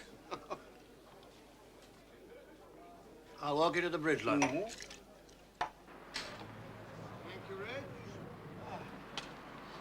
What's Georgina envious?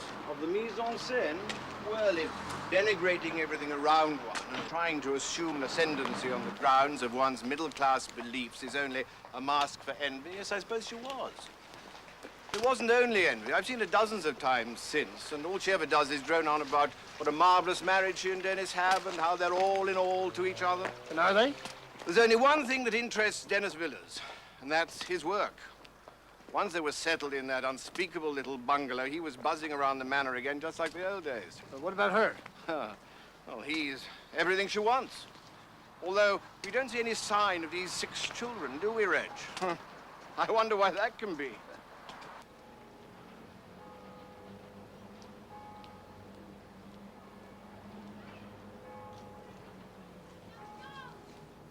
Morning, Reg. A chance to look at that scarf yet? Yes, I have, as a matter of fact. If you think Elizabeth Nightingale was wearing it at the time the deed was done, you'd better think again. All right. Come in.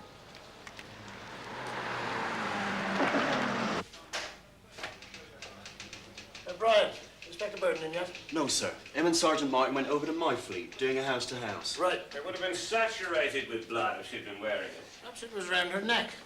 Or she could have been holding it in her hand. Oh, I see. So, after she was dead, she took it off and wiped her head with it. Because that's what it almost certainly was used for. To wipe blood off someone or something. Was it? You said you were delivering a baby on Tuesday night. Yes, why? Well, did your route to my fleet take you via Clusterwell? Yes, it did. Did you happen to notice the Villa's bungalow? Were there any lights on or any cars on the drive? I didn't notice. I was thinking about my patient. If only I'd known. That's what they all say. Alf Tawney. He's the chap you want to ask. His caravan's just near the Villa's place. And he's always up and about at odd hours.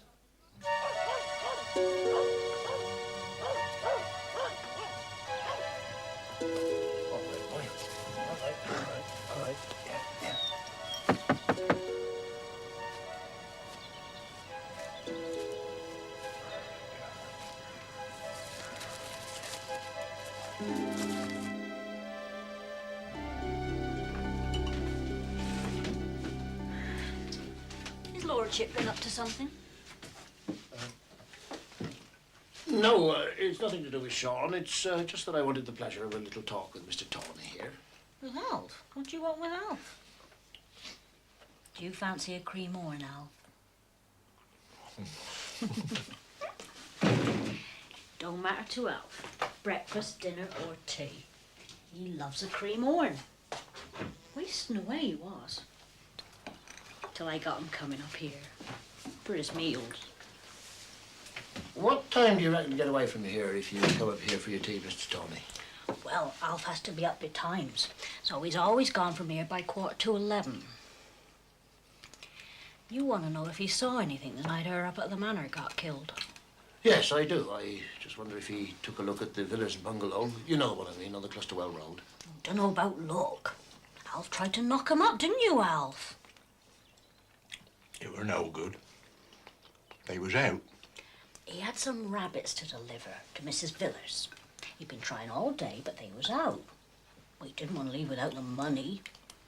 Alf banged and banged, but no one come, did they, Alf? No. What time was that? Well, Alf left here 10:30, and he'd been knocking a long time when the clock struck 11. Clusterwell church clock. Go on, Alf, you tell him you was there. I banged. No one come. The lights was off. He's out and she's out, I said to myself. There. I might have known. Their cars was gone. Both on them. Both cars? Are you sure? Oh, he's sure. Alf don't say much, but when he do, it's the genuine article. This house was empty and in darkness at 11 o'clock. Why didn't you tell me that you'd gone out again? I forgot. You forgot that you'd gone out? Have you also forgotten where you went? I went when I said I was going, to the school library to look up a reference. What reference? Would it mean anything to you if I told you? All right. I was looking up the precise relationship between George Gordon Wordsworth and William Wordsworth. I see. Mrs. Villers.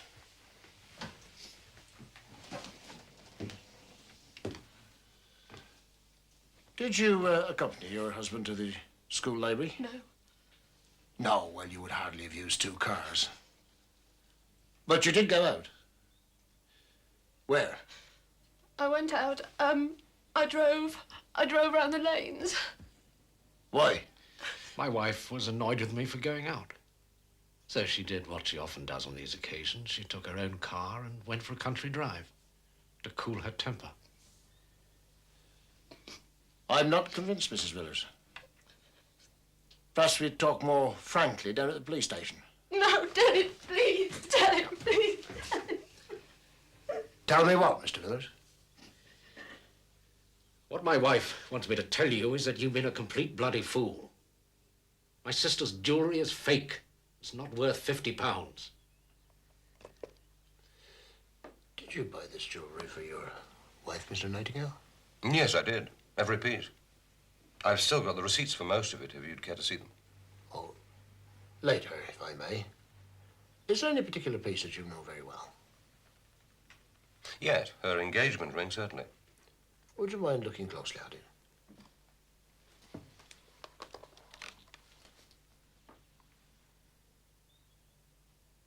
This is a fake.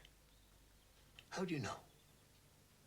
When I bought it for her, I had some words engraved inside. There's nothing inside this one. It's a fake.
Katja, is Mr. Nightingale at home?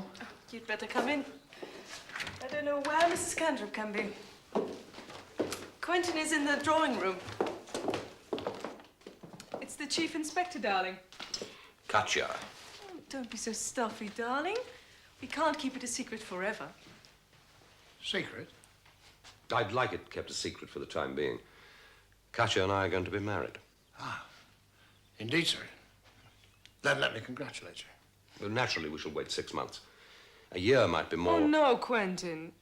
It's not fair you make me wait a whole year for my new sports car. Well, we'll see. If you've got a moment, sir, I'd like to have a word with you alone. Yes, of course. If you wouldn't mind, Katja. Of course not.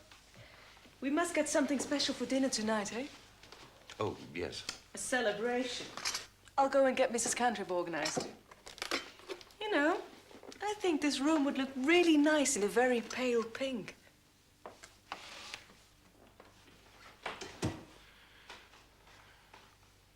I was going to wait, but what you told me yesterday made me so angry. She'll go home to her parents until the wedding. I want everything to be right. I'm afraid I have to confirm that these are all fake, sir. She obviously sold everything that you bought her and had exact copies made. Why? I gave her all the money she can possibly have needed. If she wanted more, she had only to ask. She knew that. Would you have given her £600,000, sir? I'm not that rich, Mr. Wexford. But it was her jewelry to do what she liked with. She chose to sell it. Perhaps it doesn't matter why. I'd like to forget the whole thing. Your wife sold her jewelry because she needed money. Why did she need money, Mr. Nightingale?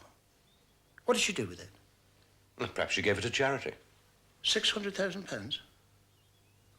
And why did she keep it a secret from you? No, sir.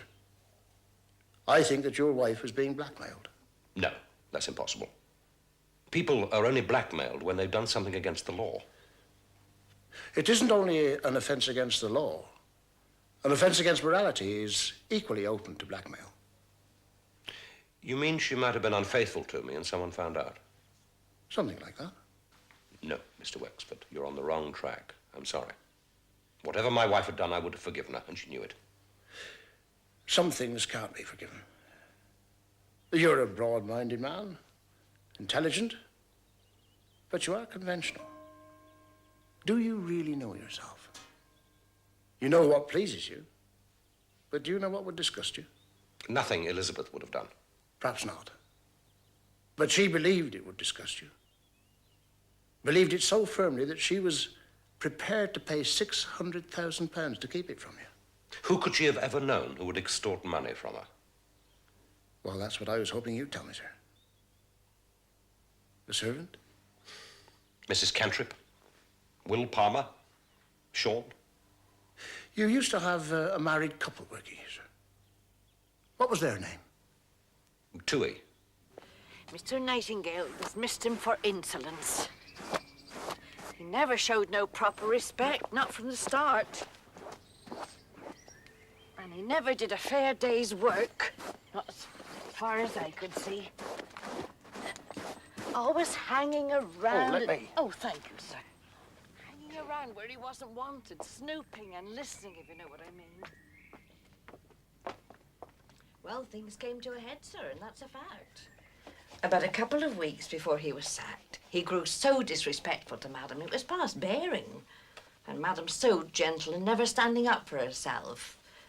She caught him helping himself to Mr. Nightingale's whiskey. And when she spoke to him about it, he said there's plenty more where that came from, if you've ever heard the like. What about his wife? Oh, she wasn't so bad, sir. Under his thumb, if the truth were known. She took quite a fancy to me. Sent me a Christmas card 2 years running. So you've got their address? I never wrote back, sir. They weren't the kind of folks as I'd care to associate with. But I did notice the first one had a Newcastle postmark. What did they do when they left? Did they go back into service? Oh, that I couldn't say, sir. Tui was always bragging and boasting, and he did say he was sick of the life. Wanted to set himself up in a hardware business. Where would they get the capital, sir? They hadn't a penny to bless themselves with, and that's a fact.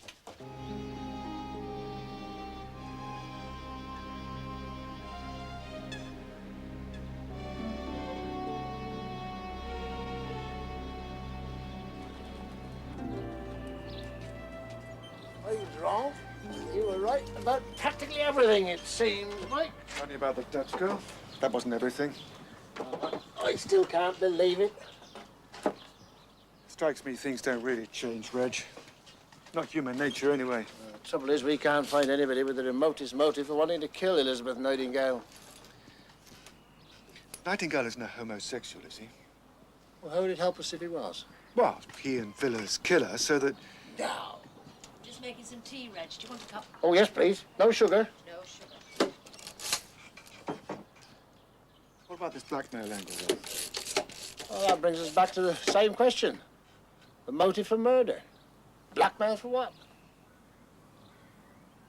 Suppose this Tui found out the secret of Villas and Mrs. Nightingale's intense dislike for each other.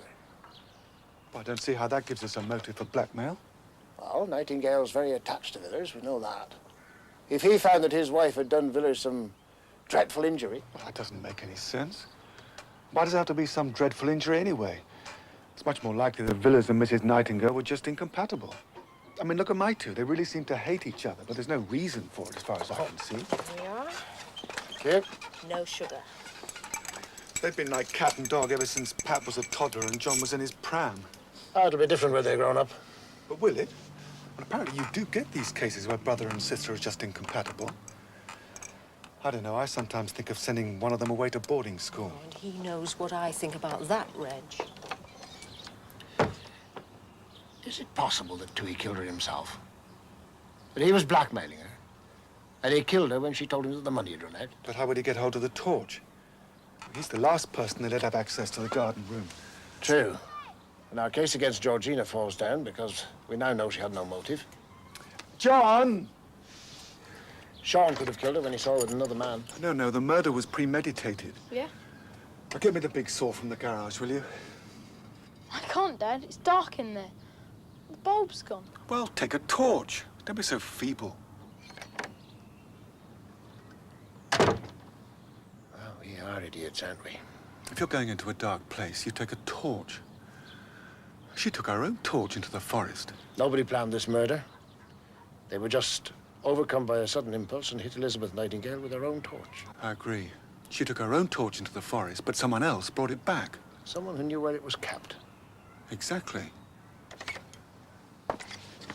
Thank you. I'm going to see Sean Lovell on the way back. Get cracking on finding Tui first thing in the morning, will you? Right. How did Villas know that jewelry was fake? Good luck, Mike.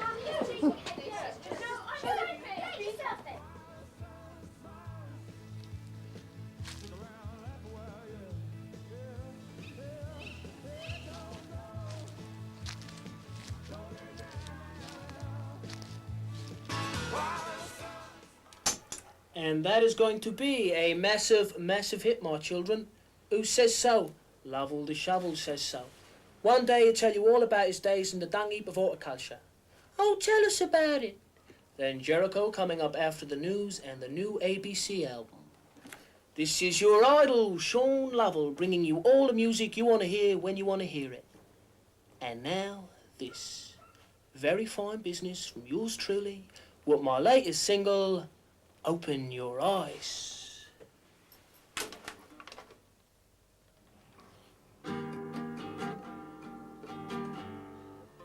Open your eyes.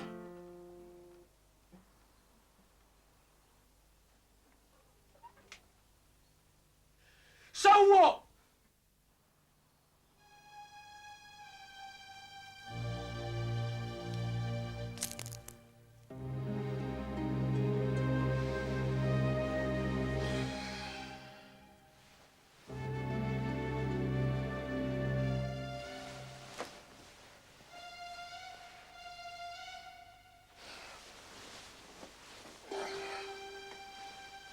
Time is it?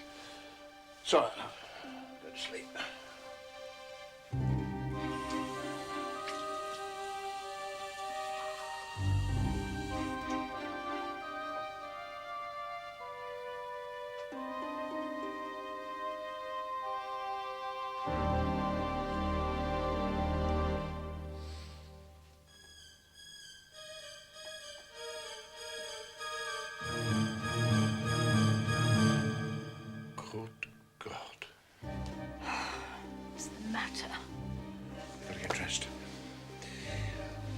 too early to ring Katja. Who? Well, it's too early.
Miss Doran? It's Chief Inspector Wexford. Yes. Yes, I'm sorry. It's 7:30. Yeah, it is important. You posted a package for Mrs. Nightingale last Wednesday. Yes. What size was it? Was it? Was it? You don't happen to remember the address, do you? You do? Oh, could you give it me? Yeah?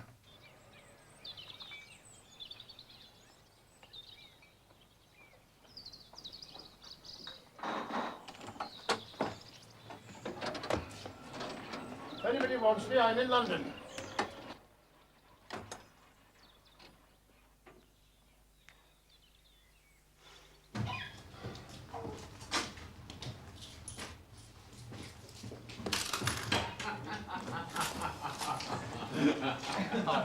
I've returned Victoria. It's £12, please, sir.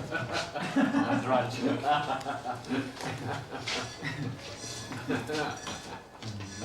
Excellent.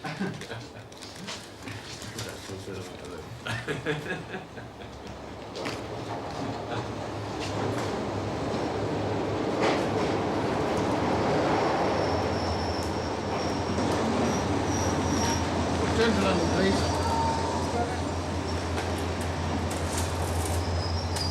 Thank you.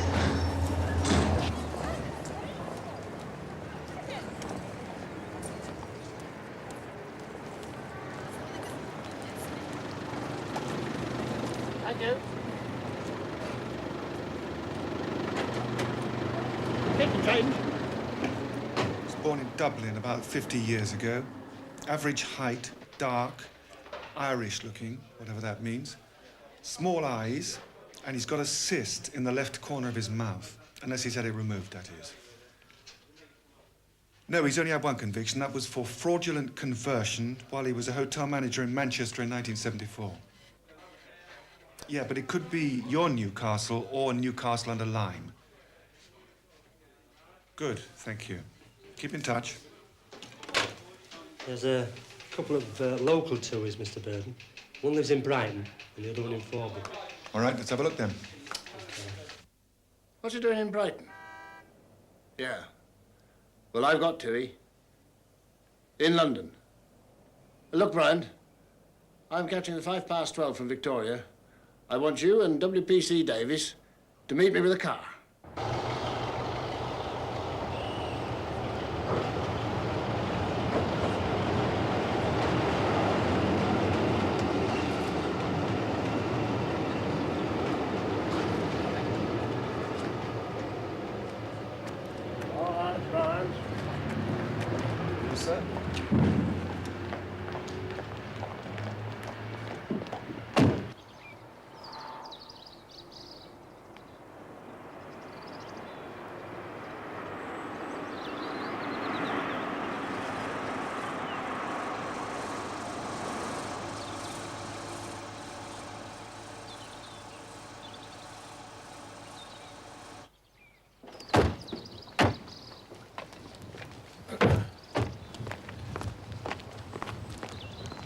All right, you get round the back, Brian. Right, sir.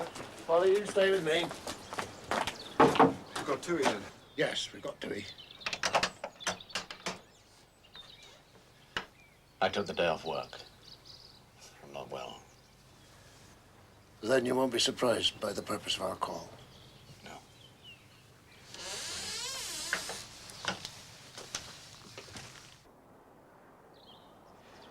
When you quoted Byron at me, I was sure that you knew why.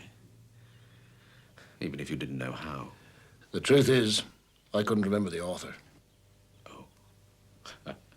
I thought I'd betrayed myself. I certainly did when I gave you my book to read.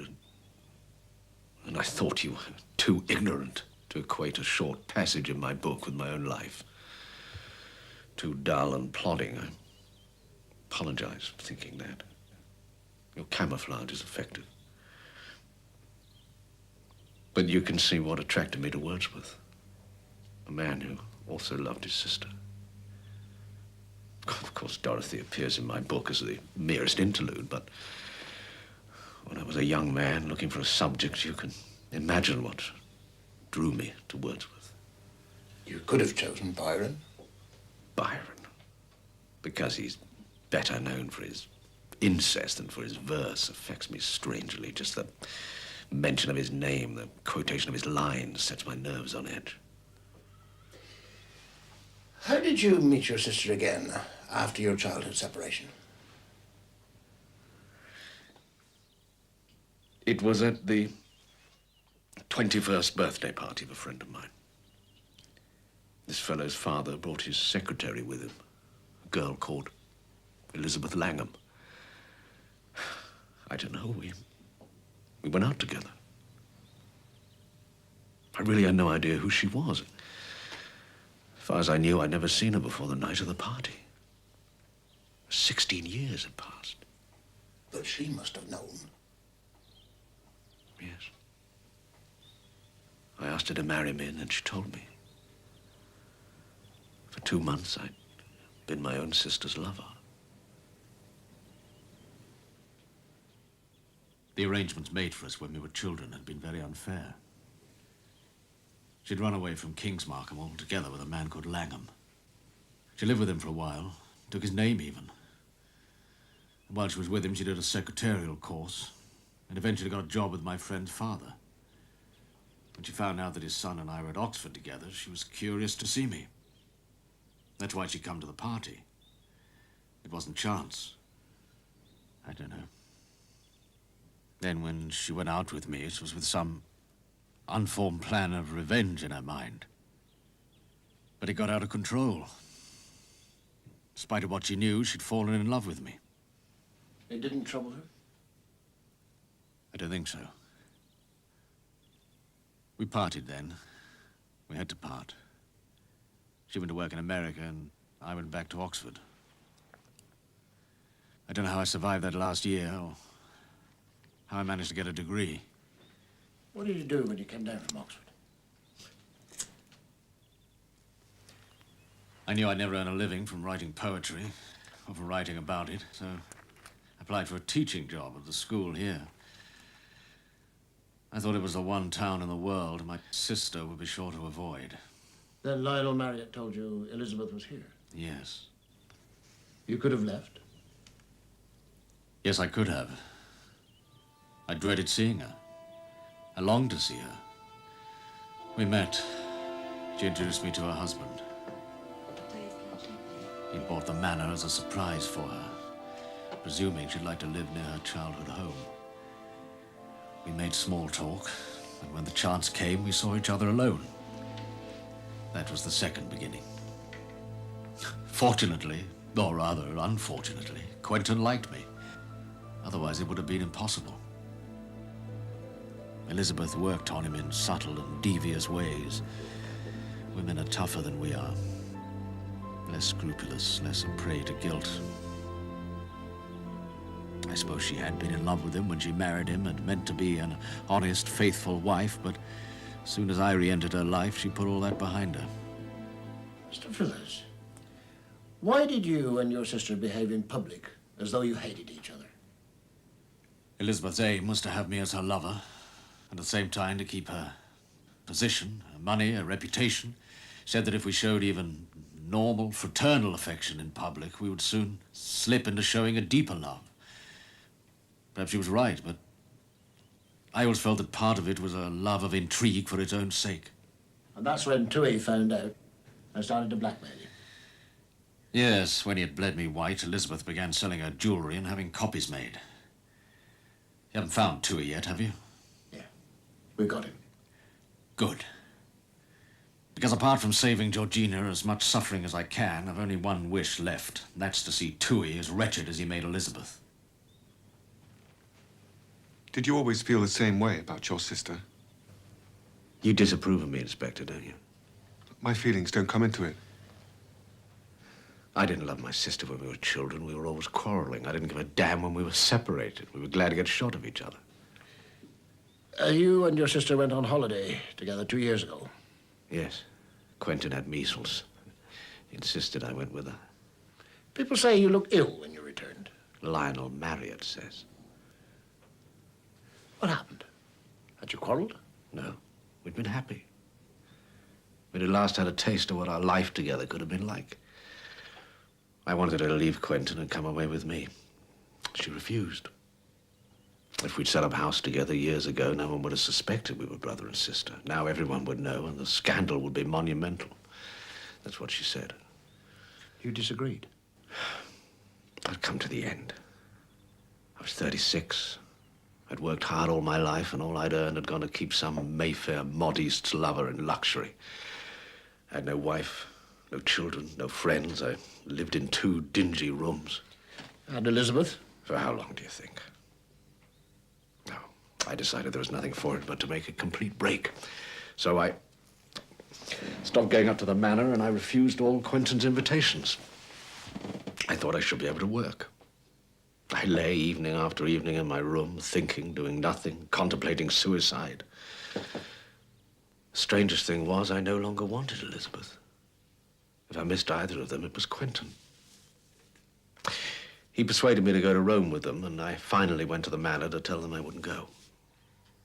I looked at Elizabeth, and I felt nothing. It was incomprehensible to me that I'd wasted my life loving her. I went to Spain, and I went as the escort to a party of schoolboys. Georgina was staying in the same hotel. I'm no longer very attractive to the opposite sex, Mr. Wexford, but she fell in love with me. Poor thing. It was quite a joke in that horrible hotel, Georgina's love. You'd had everything and squandered it, and she who'd never had anything. She was plain and shy and dull. When we were married, I brought her to the manor.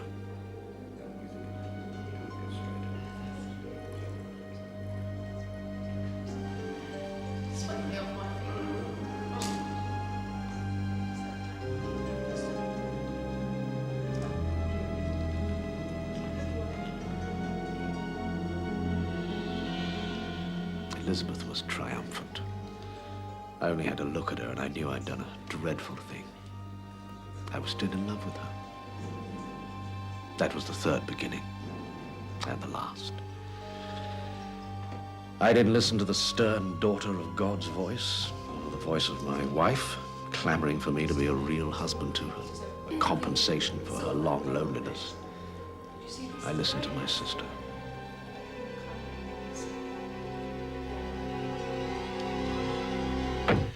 What happened on the day of Mrs. Nightingale's death? We'd spent the afternoon together, but that wasn't enough for us. We were sick for each other, so we arranged to meet in the forest at 11. Quentin's invitation to...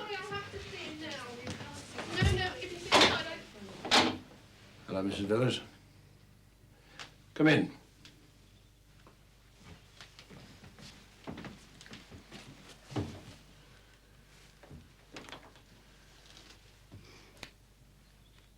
Get it over with. Georgina Villers, you're charged with the murder of Elizabeth Frances Nightingale. You have the right to remain silent, but anything you say may be used in evidence. I don't care what you take down in writing. She had everything. It was disgusting. She had everything and all I had was Dennis. So she had to have him too. If I'd known before, I would have killed her sooner. I killed her as soon as I knew. And she was so patronising. Right up till the end, she patronised me. It was a scarf she gave you that night, wasn't it? Oh, yes, she gave me a lot of her cast-offs. She thought it was ever so amusing to see me dressed in her handed-down finery. She liked Dennis to see me in things that she'd replaced by something better. I used the scarf to wipe her blood off the torch. Those were her last words to me. That scarf really suits you, dear. She bent over to pick up her torch. She didn't know I'd already picked it up. I'd seen her kissing Dennis. I'd seen her hands all over him. Oh, I'll get tired of him one day. She said, you can have him back. She didn't care what she said to me. I hadn't got anything.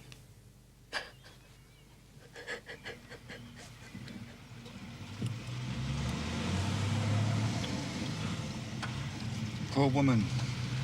Yes. Him too. I mean, it wasn't really his fault, was it? Well, it wasn't anybody's fault. If it hadn't been for that train crash that killed their parents... That's it. Blame it on British Rail. What made you see the light, Reg? That book of Dennis Villiers. I couldn't sleep, so I read it. I should have read it when he gave it me. I can't remember things like I used to. I'd forgotten about Wordsworth and his sister. I'm an ignorant old copper. Sometimes I wonder if I'm past it. Oh, come on, Reg, that's nonsense. Yes, it bloody well is. But I don't read enough. And I don't use my intuition like I used to. Night-night, Mike. Good night, Reg.